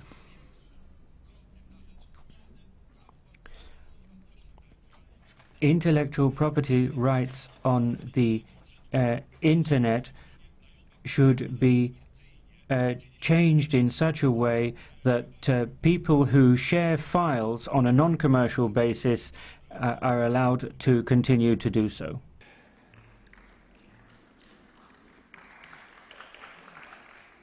Thank you very much, colleague. Would you accept a blue card from Mr. Ransdorf? Please, Mr. Ransdorf. Thank you. Mr. Zalewski mentioned the hundreds of thousands of young, qualified people who are protesting against this agreement. My explanation is this. What is your explanation? I believe that the problem is a clash between educated people and capital. For most people who protested against ACTA, they were protecting against the lack of balance between producer and creator rights on the one hand and consumer rights and user rights on the other. They're not fighting trademarks, they're not fighting intellectual property rights. What they want is for access to cultural goods on a private basis to be general, universal. Nobody should have to be afraid. Thank you. Herzlichen Dank, Herr Kollege. Thank you. The next speaker is Ms. Kammer-Evert. Thank you very much, President. We have to remove ACTA, throw it away, and I'm glad this is the direction this debate is going. It is an attack on basic human rights, restricts the right to self-determination over the internet, and it is a threat to the rule of law and protection, legal protection. And at the end of the day, this might lead to a privatization of protection of rights. The whole protection of copyright is nothing to do, and it must not be allowed to lead to an undermining of human rights and fundamental rights. We have to find a compromise which will be which people can live with, those authors and so on, but in this case we are being forced by the Commission in the wrong direction, and therefore the only answer tomorrow to ACTA is no. Thank you very much. The next speaker for 1 minute is Ms. Wikström. Herr talman. Immaterialrätten måste... Thank you, President. In terms of material law, obviously you have to protect, but ACTA isn't the solution here, even if there's a lot of criticism with respect to things being wrongly conceived and the burden of the past. There's still problems with ACTA. And if we vote against tomorrow, it is not the end of the thing, but the beginning of new attempts to get to decent possibilities to protect intellectual property. But we've got to look at things again thoroughly, sector by sector. We've got to protect people's rights worldwide, but also look at their fundamental rights, not just the material rights here under law, their fundamental rights. So we've got to have sectoral agreements which are genuinely transparent for citizens and where the whole of society can feel itself represented. So the play is over a new period. Very much. As I said, we are in time limit. I've seen a couple of blue cards. We will have to wait a little bit for those, and especially if you engage in national discussions. Als nächster Redner hat für The next speaker for 1 minute is Mr. Jadot. Merci, Monsieur le Président. Thank you very much, Mr. President. Tomorrow this European Parliament should reject ACTA, and that's good news for democracy. It's good news for democracy because it is the end of an opaque negotiating process devoid of EP participation. I know it's not your fault, Commissioner, but it's good news for democracy because this European Parliament has chosen culture, agriculture, health and communication. It has chosen not to favour the big industrial groupings. I'm shocked that the EPP think that the public interest are the big multinational corporations and they couldn't care less about the ordinary citizen. It's good news for democracy because millions of citizens have taken to the streets, have protested. We've had a huge public debate, and I'm glad that opinion in this House has evolved in the interests of democracy. It's good news for democracy because finally in our European society we'll have a debate about the balance between, on the one hand, public freedom, knowledge sharing, and on the other hand, a fair remuneration of creativity and innovation. Thank you. Herzlichen Dank. Thank you very much. For 1.5 minutes now, the next speaker is Madame Saifi. Monsieur le Président. Thank you, Mr. President. First of all, I would like to say that I think it is a pity that we can never discuss ACTA in the European Parliament serenely. Commissioner, you've negotiated this agreement, but you and your services have not been able to respond efficiently to the concerns and questions of citizens, which are on the increase. In this whole campaign, we've just focused on the online rights and freedoms, but we've talked very much about material goods, and this counterfeiting in France alone amounts to a loss of 30,000 to 40,000 jobs a year, and over 100,000 in Europe, an annual loss or in turnover of several billion euros for our companies, and a loss of tax revenue for member states. Now, counterfeiting of material goods has almost been ignored altogether. But what is the solution to fight against fake medicines and drugs which are a threat to public health?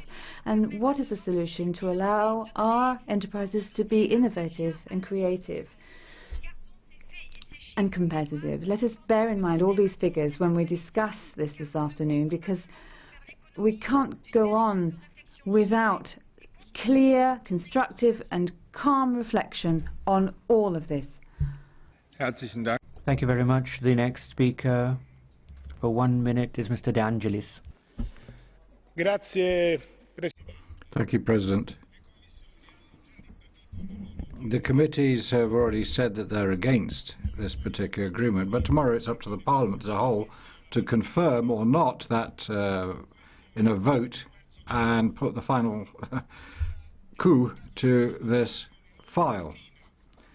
ACTA wants to bring a new discipline for protecting intellectual property, but it's doing that without making necessary distinctions. It makes no distinction between commercial usage for commercial gain and the use privately by a consumer not for profit. So I think it's necessary to fight the counterfeit market, fight what is false, but without infringing the Fundamental Rights Charter of the European Union. So I think that commercial interests cannot cancel out civil liberties. And for that reason, ACTA is wrongly conceived. And for that reason, the vote tomorrow is a very significant vote. And so tomorrow we have to say no to ACTA to guarantee transparency and fostering citizens' rights. Thank you. Herzlichen Dank.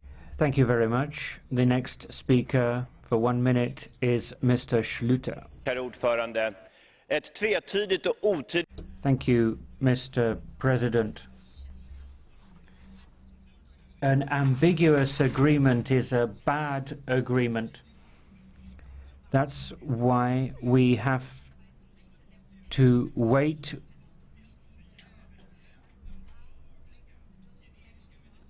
There are poor people in Europe who want affordable medicines. But if you say that this agreement isn't going to help those people, then it's no good as an agreement.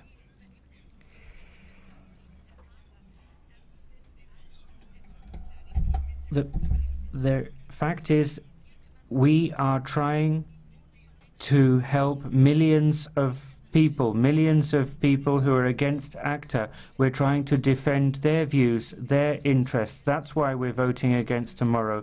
It's about democracy. We have to vote no tomorrow. But the fight is not over.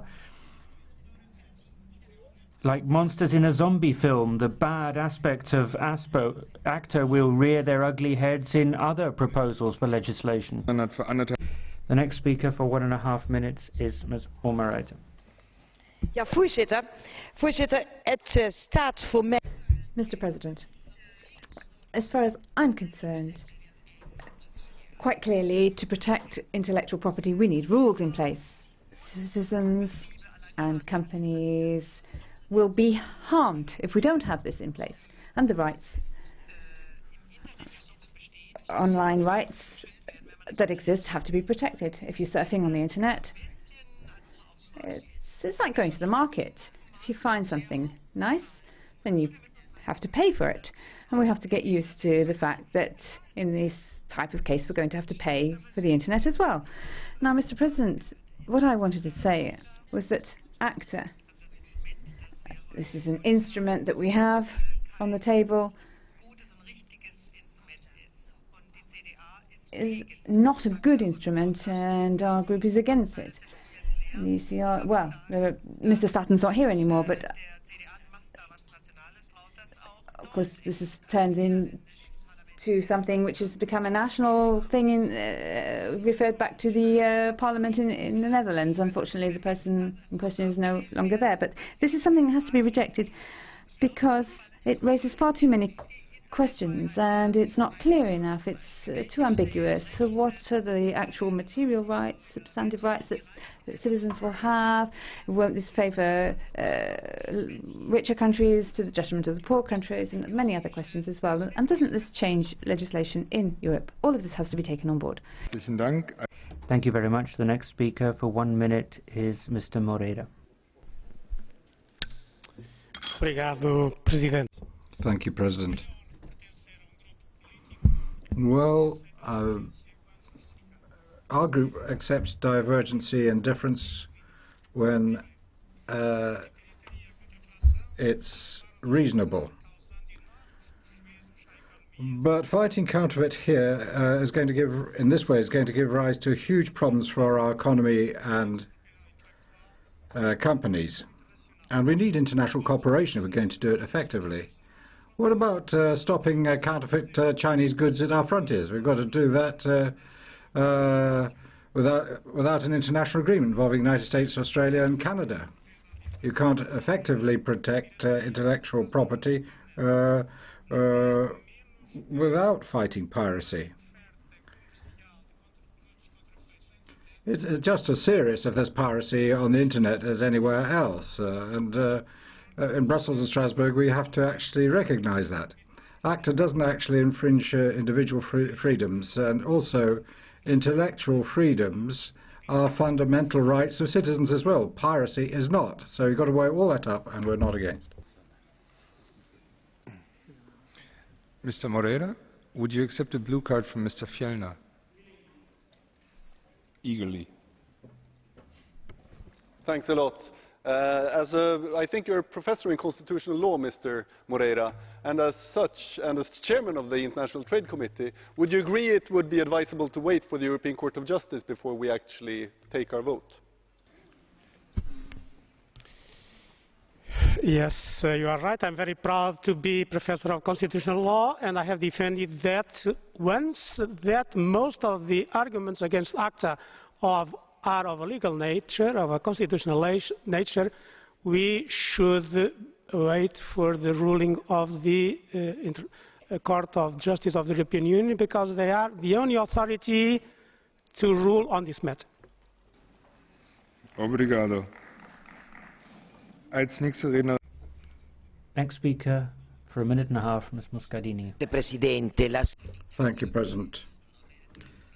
The calmness with which Mr. Moreira has clearly expressed the opinion of many of us should now altogether bring us back onto the right road. In this Parliament, we're not talking about the freedom of those who are using the Internet. We're talking about the rights, civil rights, which we all have, actually, as we've fought for in years of battles. We are trying to defend consumers' right not to be deceived by counterfeit products, by medicines, which actually lead to death and illness rather than to health. What we're trying to do is to get some sort of rational train of thought from a parliament, which unfortunately seems to be yielding to the pressure of lobbies from the major associations who sell via the internet, sell illegal products, and via that have enriched themselves hugely and now rule over the internet market. As I say, there are millions of young people who are afraid in Europe there's going to be less freedom on the internet. Well, let's allay their fears. That's not what we're after. The freedoms will still be the same, but you will penalise those who try to use the internet in an incorrect way to the infringing the rights of the collectivity. Thank you very much, Ms. Muscardini. The next speaker for 1 minute is Madame Castex. Merci, Monsieur le Président. Thank you, Mr. President. So much has already been said. Commissioner, for my own part, I'd like to thank you most warmly. Thanks to your obstinacy and procedural skill, you have managed to put the Parliament in its position of co-legislator, get millions of people onto the streets and signing petitions. They have realized that democracy is practiced here, that they have elected representatives here. Thank you also for the millions of internet users that have followed the debates in committee and who are following this debate. This is a breath of fresh air in this stuffy technocratic institution. Thank you, Commissioner. But Commissioner, in a democracy there are also principles. One of these principles is responsibility. Tomorrow we'll shoulder our responsibility, and tomorrow I'd be grateful if you shouldered your responsibility as well, your failure and the failure of your manner of working. The next speaker for a minute and a half is Mr. Peterle. Thank you very much, Mr. Chairman. With regard to ACTA, numerous citizens turned to me, and I responded to them that I will study in detail all the outstanding issues, and then I will take my decision. Having heard all of this, I don't see sufficient reason to support ACTA, because it is not clear enough. However, I'm aware of the importance of the issue of piracy and counterfeiting. Efficient solutions need to be found. I see a problem in that ACTA does not affect the key sources of illegal action. I don't deem that piracy and counterfeiting are freedoms that are to be respected in the internet. We also have to agree what falls under the freedom of the internet. I know what the Lisbon Treaty says about it, but I also believe that it would be very useful if the European Parliament, who is closely connected to civil society, would be consulted in such important issues at an early stage of negotiations. Thank you. Herzlichen Dank. Thank you very much. The next speaker for 1 minute is Mr. Siwiec. Thank you very much. I have been following this debate closely, but I'm not sure we're all talking about the same thing. It's straightforward. The story of ACTA is a story of arrogant secret negotiations, requests for opening up these negotiations, and every time a closed door. It's also a story of rebellion. Internet users took to the streets, and this is something that the people behind closed doors weren't expecting. And then it became a story of fear of the street. Then people started running away from ACTA. Whole governments turned their backs on ACTA. Governments realized, governments claimed that they hadn't previously known what ACTA was about. They thought it was about trainers.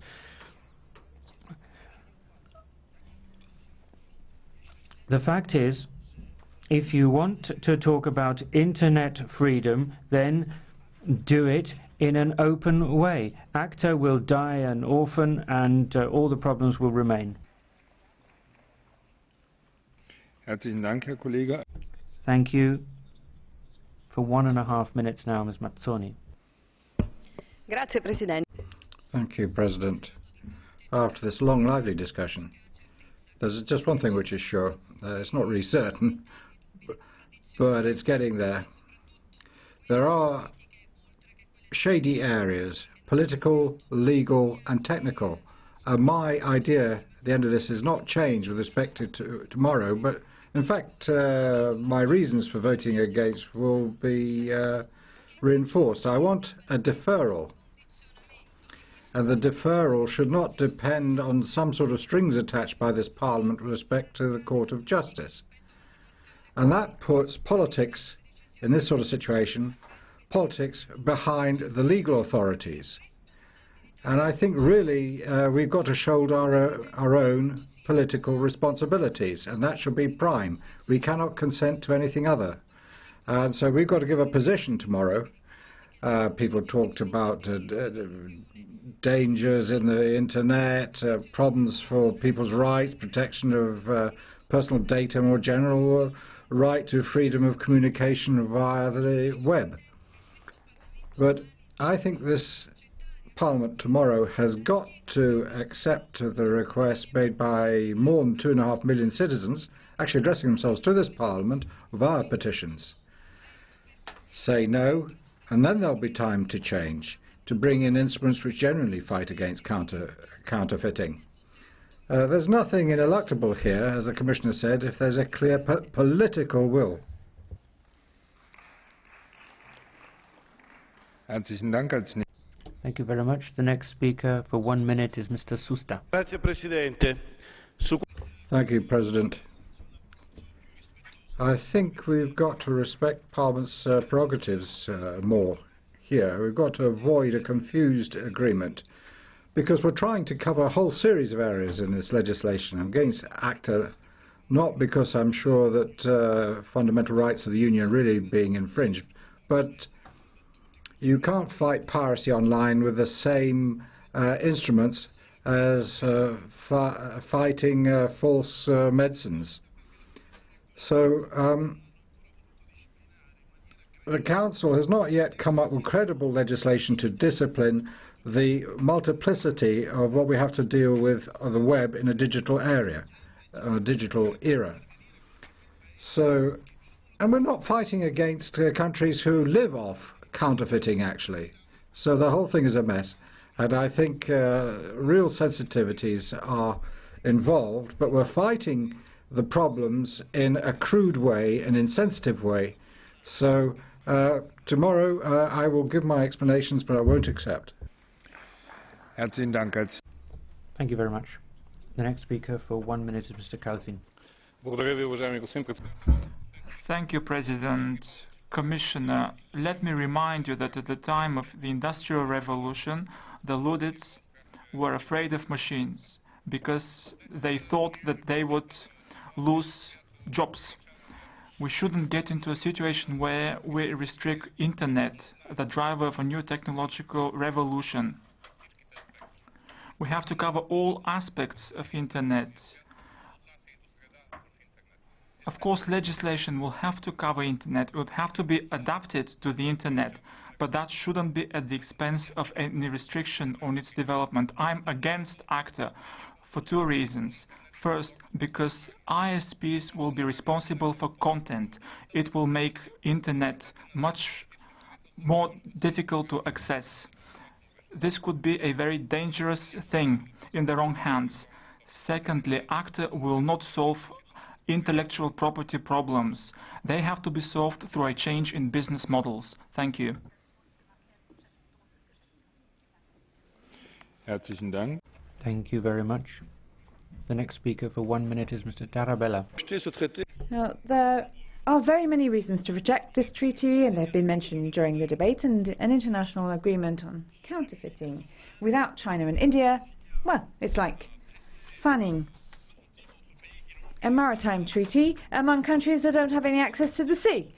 It's a vague treaty, and the authors deliberately ignored democracy throughout the whole procedure. So I'm wondering why the EPP, in particular this morning,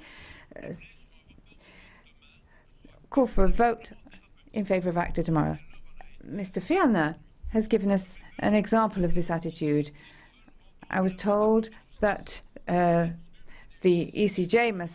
We await the response of the ECJ, and Commissioner de Gucht, it was said, was wondering, had questions about the legality of something he had signed up to, and a posteriori has asked for the European Court of Justice to rule on this, and that is why tomorrow we are going to vote against this treaty, which of course is a poor response to an excellent question, that of counterfeiting. Herzlichen Dank. Als nächste Redner. Thank you. The next speaker for 1 minute is Ms. Geringer de Oedenberg. Thank you, Mr. President. We've heard that we shouldn't cave in to pressure from the street, but those are the people who elected us. Millions of people are protesting against incomprehensible regulations. We can't ignore them. We need clear rules about intellectual property rights under international law. ACTA doesn't solve the problem of counterfeiting in China. 3 million people have signed a petition against ACTA. I share Commissioner de Gucht's view, but I would point out that it is the European Parliament that appoints the European Commission and can also dismiss it. I hope that from tomorrow ACTA will be ad acta. Thank you very much, Madam Geringer de Oedenberg. Do you accept a blue card from Mrs. Trüpel? Bitte, Frau Trüpel. Go ahead, Ms. Trüpel. Sekunde, wir müssen Sie noch auf Sendung bringen. I was asking... I actually wanted to speak under Catch the Eye. So, dann machen wir vorne. So, the next speaker for 1 minute is Ms. Fayon. Thank you very much, Mr. President. Dear colleagues, people are watching us and they trust us. And they believe that we are going to listen to them. But there are not many of us in this room.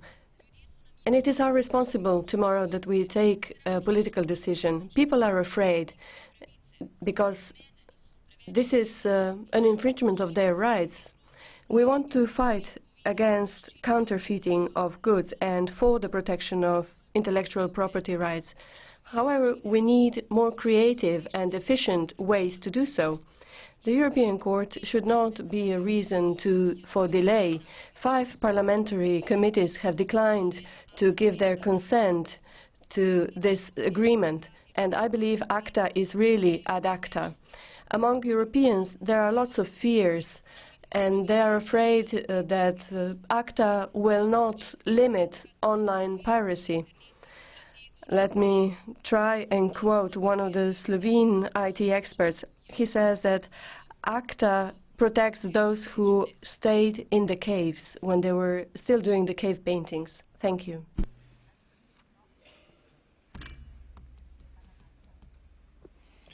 So, herzlichen Dank. Thank you very much. Our next speaker for 1 minute is Mr. Cortés Lastra. No a ACTA. Esto es lo que... Mr. President, no to ACTA. That is what the majority of the Development Committee has already voted. We were interested in knowing how many countries took part in the negotiations, and why is it that so many developing countries are left out of the agreement? Why is it that the main counterfeiting countries are not included in this agreement?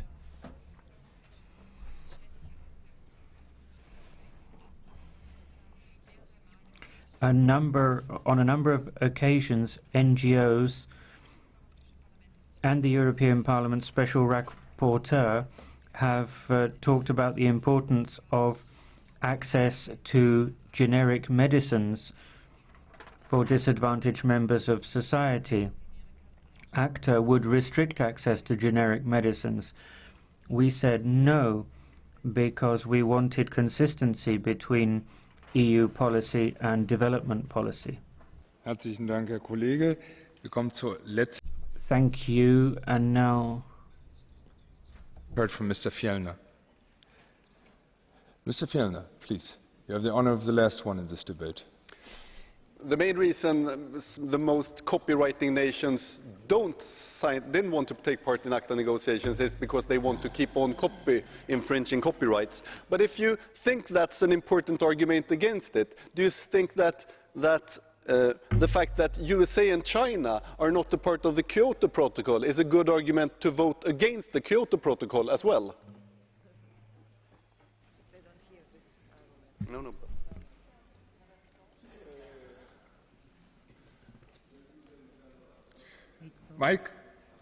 Mike? Sigue usted mezclando las churras con las merinas. Lleva todo el debate igual. You're mixing apples and pears. Tomorrow, the European Parliament is going to take a democratic vote. There will be a majority, and that's the reality. So, eine weitere Realität ist... Right, a further reality is that we have 16 catch-the-eye applications. We're not going to be able to fit them in. So I'm going to lose a lot of friends today. I'm going to take one member from each political group, and in the case of the two big political groups, I'll take two. Mr. Busuttil first, 1 minute. Grazie, Sur President. L-għażla li għandna qudiemna. Thank you, Chair. The choice in front of us for tomorrow is not an ideal one. We have to vote either in favor of an agreement which is not perfect, or else to vote against without the chance to change what is wrong and to keep what is good. The ideal choice would have been had the vote would be postponed until the ECJ decides whether this agreement in fact infringes fundamental rights or not. We need to admit, however, that there are certain doubts. The Civil Liberties Committee found that the agreement presents certain obstacles to the freedom of internet use, and so if we are not given the chance to remove these obstacles, I believe that under the circumstances the agreement as is cannot be voted in favor. I will not be voting in favor. Herzlichen Dank. Thank you very much. The next speaker for 1 minute is Ms. Andres Barea. Mike? Gracias, Presidente. Thank you very much, dear President. A lot of members in this Parliament have actually listened to the voice coming from the streets, as it were. Members of this Parliament, we have a responsibility as to the yes or no which comes out of this. We should decide no, because this agreement gives rise to confusion. It's not clear. Intellectual property rights are not dealt with clearly, nor surfers' rights of surfers are not dealt with clearly. There are such rights, but are they resolved? No. Two political issues involved here, not legal ones. First of all, fighting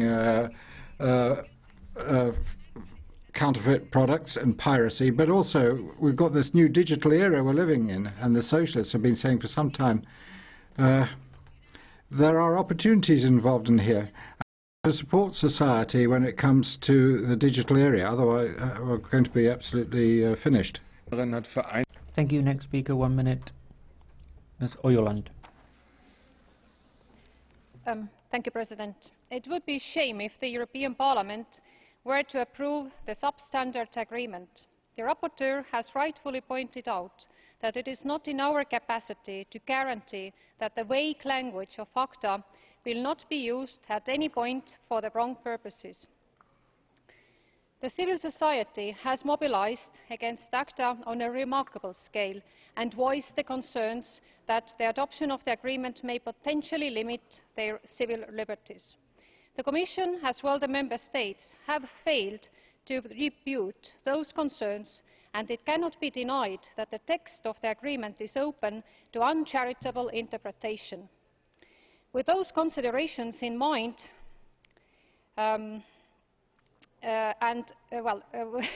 with those considerations in mind, it would be absolutely irresponsible to give a green light to ACTA as it stands. The European Parliament should not adopt an agreement that might undermine the rights and freedoms of our citizens. Herzlichen Dank. Thank you. The next speaker for 1 minute is Ms. Truppel. Auch für mich ist der vorliegende ACTA. As far as I'm concerned, we cannot vote in favour of the ACTA text, but at the same time I would like to say that the debate on the future of digital intellectual property protection is not over. There's a problem with piracy, and file sharing is of course very advantageous to the users, but not to the authors. And the model that we've had so far, iTunes, Spotify and so on, are based on copyright and are not an argument against this. And to respond to the argument that public libraries are expensive and we need access to culture and knowledge, that is correct. But public libraries are tax funded. And new models are going to have to be found for simple access to knowledge and culture in the digital world, but we have to find fair solutions for authors if we don't want to destroy all protection of copyright. Thank you. The next speaker for 1 minute is Ms. Ernst. Ja, vielen Dank. Es zeigt sich, es handelt sich nicht. Thank you. It's not the sort of individual points we've got to discuss, but the basic principle. What do we think about democracy and rights for freedom? With ACTA we can see that it's a symbol for intransparency, infringing democracy, infringing basic rights, because basically we're trying to bring up barriers, secrecy and stop free usage of the internet, make it impossible. And also freedom to use generic medicines to the extent we have so far. And those are the basic reasons. And that's why millions of people went into the streets to complain. And really, it actually had gone a long way. And basically, that's the vote. It's been voted upon in the Petitions Committee and on the street already in many countries. That's the vote, not just within the EU, but also outside the EU. And we can't ignore the vote out there. It's a vote for direct democracy of citizens who actually elected us. And I can say, well, put ACTA away in the bin. Thank you. Mr. Pashka now for 1 minute. Thank you very much. Commissioner, I think that we all fully realize that calling into question an international agreement is only possible if the shortcomings are such that it shouldn't be enforced. The European Parliament has behaved responsibly and sought to coordinate with the Commission in the preparatory stage. The Commission, however, saw fit to ignore Parliament's advice, and now it is calling upon us to vote in favour of a text which the European public has risen up against. This is inappropriate on your part, Commissioner. Commissioner, you failed to act responsibly. You went ahead with ratification without communication with the public. You think, Commissioner, that you've done your job well, but you need to respect pass on to you the view of citizens for the work which you've done so well. Thank you. Herzlichen Dank. Als nächster Redner. Thank you. The next speaker for 1 minute is Mr. Bronze. Much more to do with the possible criminalisation of innocent third parties, such as ISPs, and disproportionate actions against small businesses and even private individuals than it does with the protection of legitimate copyright interests. If ACTA were interpreted to impose responsibility on service providers, they would introduce filters and monitors that would analyse data streams for offending content. We would then have the potential machinery in place to do what China does to its internet access in that country, monitor and filter out unsuitable political content. The losses claimed to have been incurred by the entertainment industry are exaggerated enormously. It cannot be presumed that every person who illicitly gains access to copyright material would otherwise have paid for it. The obligation of ISPs to hand over personal data about alleged infringers of copyright would open the door to large corporations forcing people to pay unjustified demands for money to avoid crippling legal expenses. Thank you. Herzlich.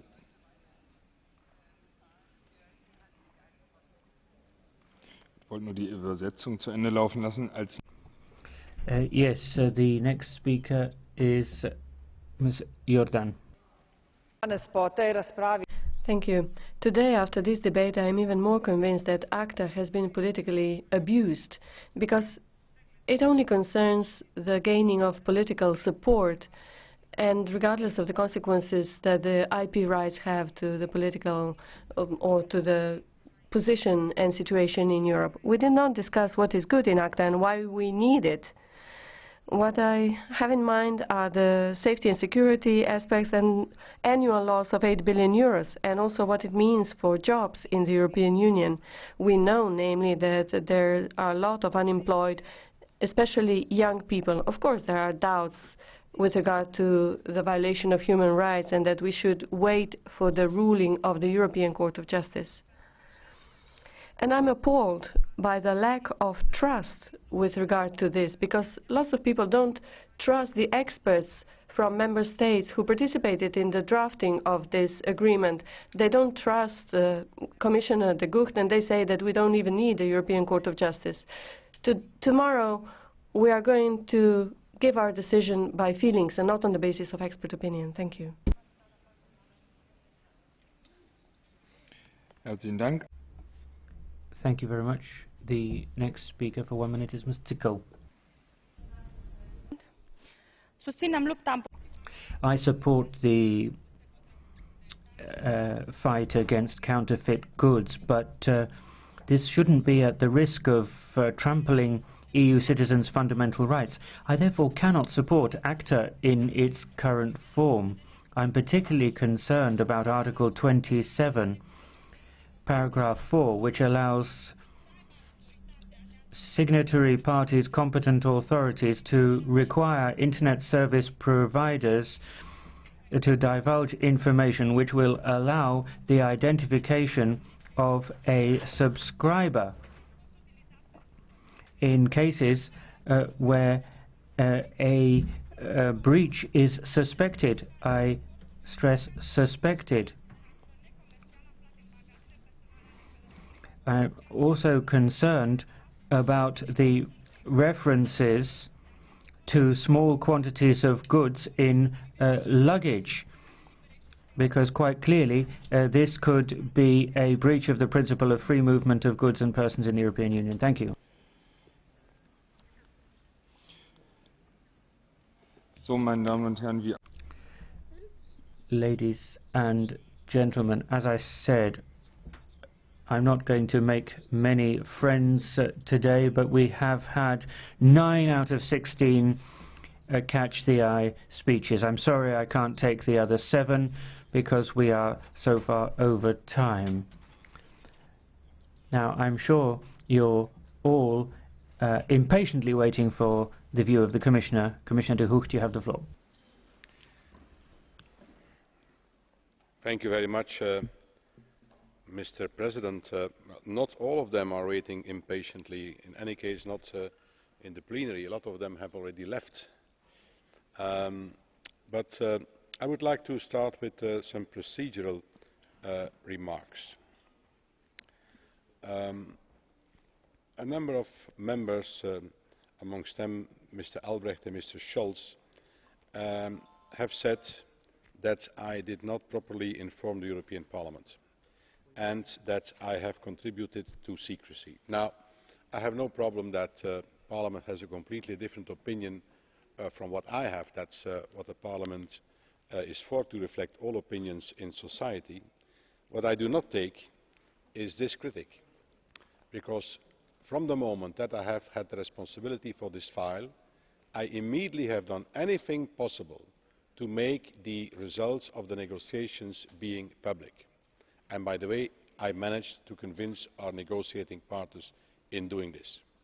So that you do not agree with me, that you claim that I should have followed another procedure, all right, no problem, I will respond to that, but that I have tried to uphold secrecy in this is simply not a serious critic. Secondly, it has been said, amongst others by Mr. Rinaldi, that I have not listened to the Parliament.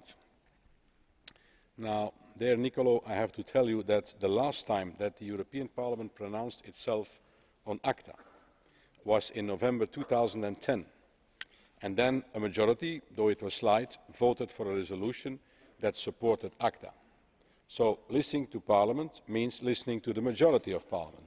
Doesn't mean listening to an individual member of Parliament, to an individual group of Parliament, to the majority. Well, the last time that Parliament pronounced itself on ACTA, November 2010, Parliament voted in favour of ACTA. There is a question by Mr. Tarabella. Il me demande pourquoi je n'ai pas demandé. You asked why I hadn't asked for the opinion from the court beforehand.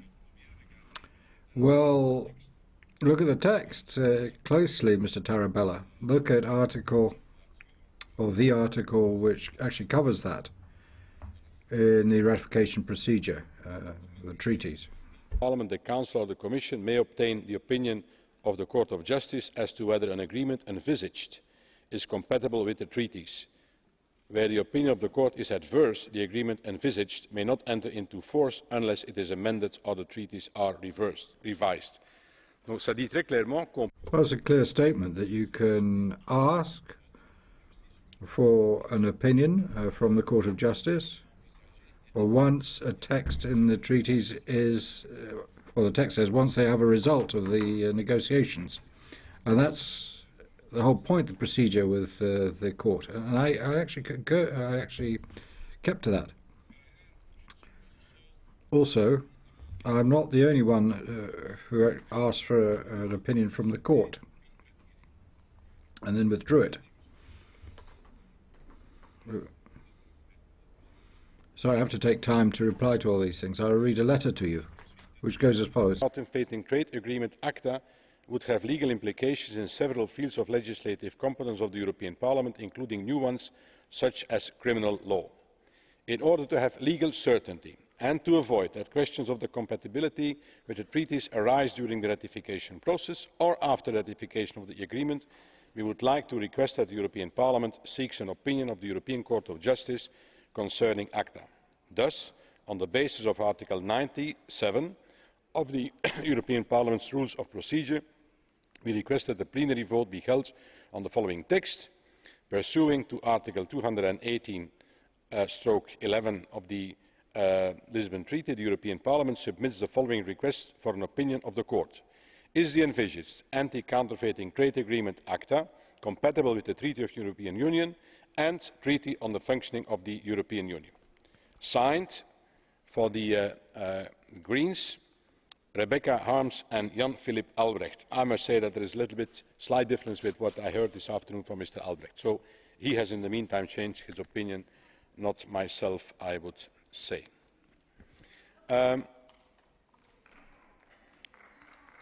am also told that I want to use the European Court of Justice for in fact postponing the whole discussion on this. I think this is an utterly how would I say, light argument, because in any case we are going to have this discussion on all the topics that are discussed in ACTA, and I think it would be very useful that we have the opinion of the European Court of Justice on this. I come back to that later. Let me now try to answer the substantive questions that have been put to me. Mr. Lange, you claim that we don't have the substantive law ready, which is true. And that's also the main reason why I think we should go to the European Court of Justice, so that they help us in formatting this whole discussion. And what I fear is that if you now vote it down, which obviously is on your minds, that first we won't have that substantive discussion anymore. We won't have that substantive discussion anymore during this mandate, which would, I think, be a complete mistake not having that discussion. By sending the whole file to the European Court of Justice, we create time for ourselves, kind of a time out, so that we can discuss about the substantive items that indeed have to be tackled sooner or later. J'ai aussi une question de Madame de Sarnez.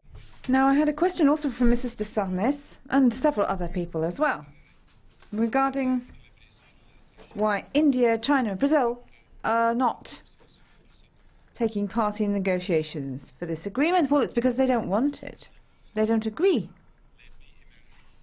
The emerging countries are not in favour of protecting intellectual property. They have huge reticences, and the question as to why we weren't involved, it's not true, in fact, because the ACTA agreement is about enforcing our legislation, not only at our own borders, but at the borders of the other countries involved in the agreement, so that counterfeit goods, for example, coming from China, they have to be stopped not only at our borders, but at the borders of other important markets as well, in order to avoid a prolongation and continuation of counterfeiting.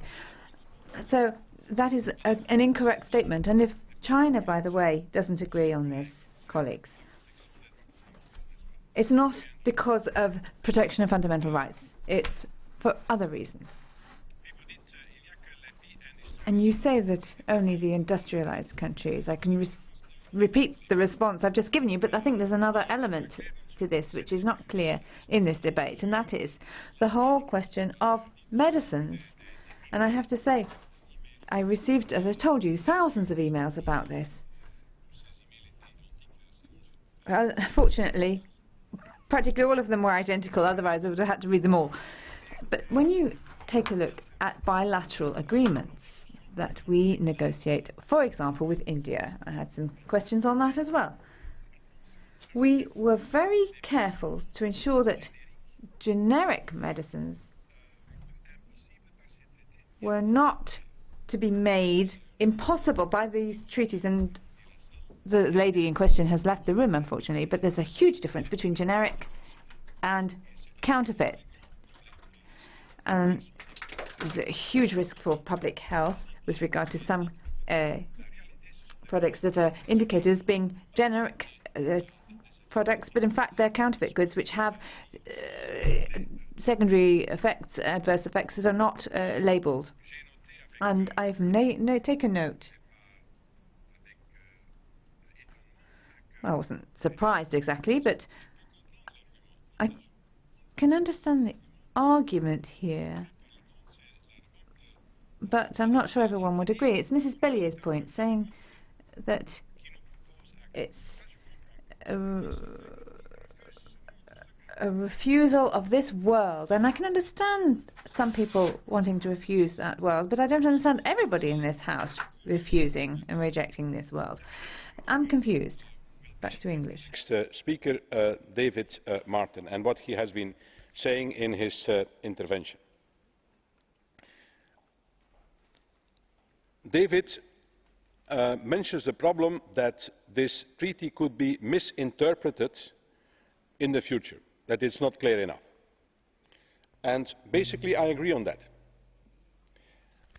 Not technically, but politically. Technically it's not correct what you are saying, or not.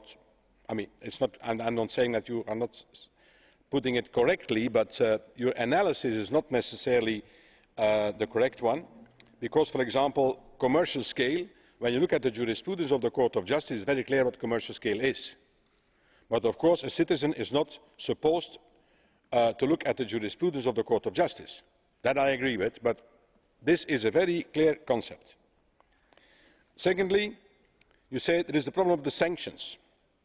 And again I agree, but you should also agree with me that the problem of the criminal sanctions in the treaty is not something that the European Commission has been negotiating. This has been negotiated by the Member States, and it is their sole responsibility. And these Member States, once the text was ready, unanimously have agreed to the text. So you cannot blame me for what the Member States have been putting in ACTA. This is out of our scope, I would say, unfortunately. And thirdly, on the role of the Internet service providers, and that gives me a link to what I finally want to say, the risk that they should start checking everything. Again, the European Court of Justice has been very clear on this.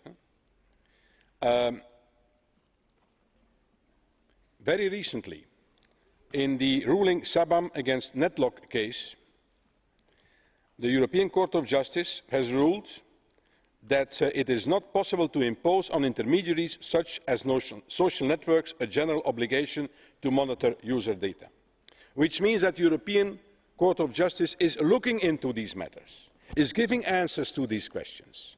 And that's why I'm so surprised that you don't want to have this opinion of the Court of Justice anymore. I mean, I understand you as a rapporteur, because you have to reflect what is the opinion of the European Parliament and what is the opinion of the committee, but as far as I know you started by putting these questions to me. That was the idea, that you would put these questions to the Commission and that we would try to give answers. And it's at that very moment in time that I have said, look, okay, let's ask also the European Court of Justice what they think about this. That afterwards you change your minds, okay, that's up to you. That's your democratic responsibility. I think it's also the responsibility of the European Commission to be straightforward in this. We need a discussion on intellectual property. We need a discussion on how to enforce intellectual property. I think we need also the guidance of the European Court of Justice on this, and that's why we will continue with this demand for an opinion by the Court of Justice and come back to you, obviously not only to the European Parliament, also to our negotiating partners if it would prove that there are serious problems in this agreement. Thank you very much.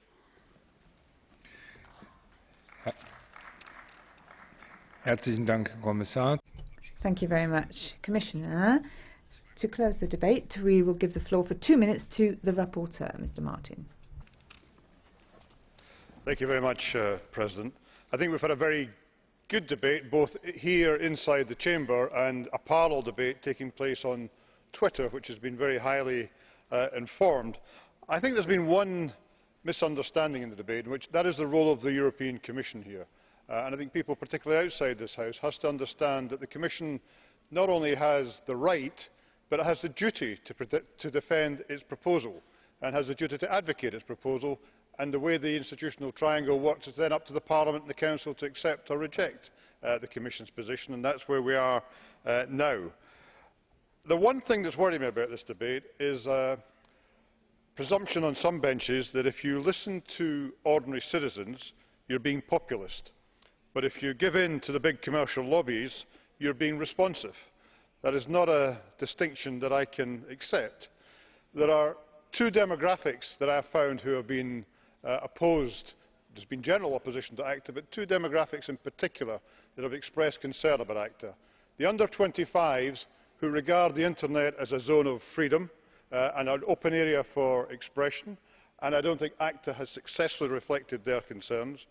And interestingly, the other demographic has been people from Central and Eastern Europe who know what it is to have their freedoms curtailed and have expressed great concern about the way ACTA might be implemented. So I understand where the people have come from on this issue, and I think we are absolutely right as a Parliament to respond to that. I also take from this debate, though, both on the internet and in this room, that there is no one who really opposes the idea that rights holders should get a decent reward for their efforts. What they object to is perhaps overreaching the proper definition of reward and curtailing freedom in providing that reward. And what we have to strive for, both as a Commission and as a Parliament now, is the balance between ensuring that right holders do get a return for their investment, for their effort, with maintaining internet freedom. And that's a challenge we all face in the weeks and months ahead. Thank you, President.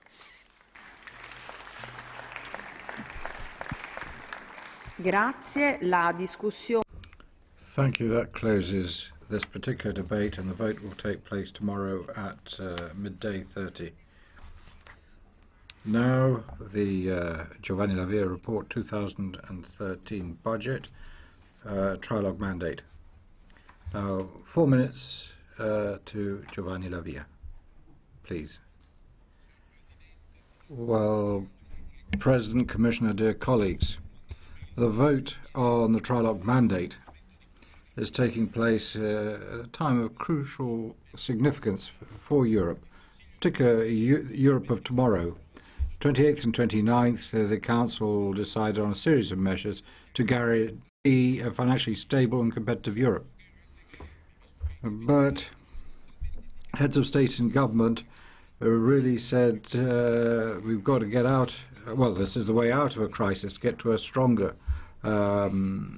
Europe. But I've been saying this right from the very beginning. We've got to look for growth, employment for young people, and help to SMEs. These are priorities we have already given to ourselves as a Parliament. We're aware of the immediate needs for growth and recovery in our economy. We've got to have competitive growth in the European economic system, with measures which will allow us strongly to support getting young people to work. We've got to have enough payments to cover what's required for European economy, particularly under 1A and 1B. This is one of the central topics for negotiation, perhaps the most thorny one, given the difficulties which we've seen so far raised by some member states.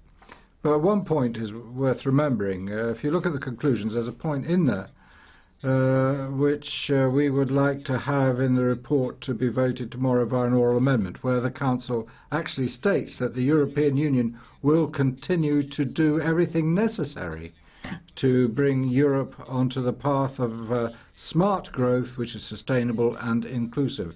It's quite obvious there's a statement of political will there, and it cannot but be followed up by a real commitment from all member states so that they do everything necessary to focus in on the goals which we have been mentioned, so that citizens once again have faith in Europe and we give a new fillip to growth.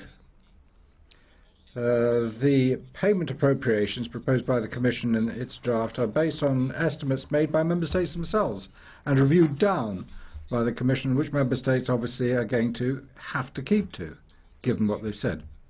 Now, in the General Council interinstitutional meeting on payments, which we had on the 30th of May, well, given that, I have to say, for the proper procedure for this year and getting to a result which meets the needs of European citizens, we need to have constant monitoring of expenditure so that we can report where the needs are and where there are going to be future requirements.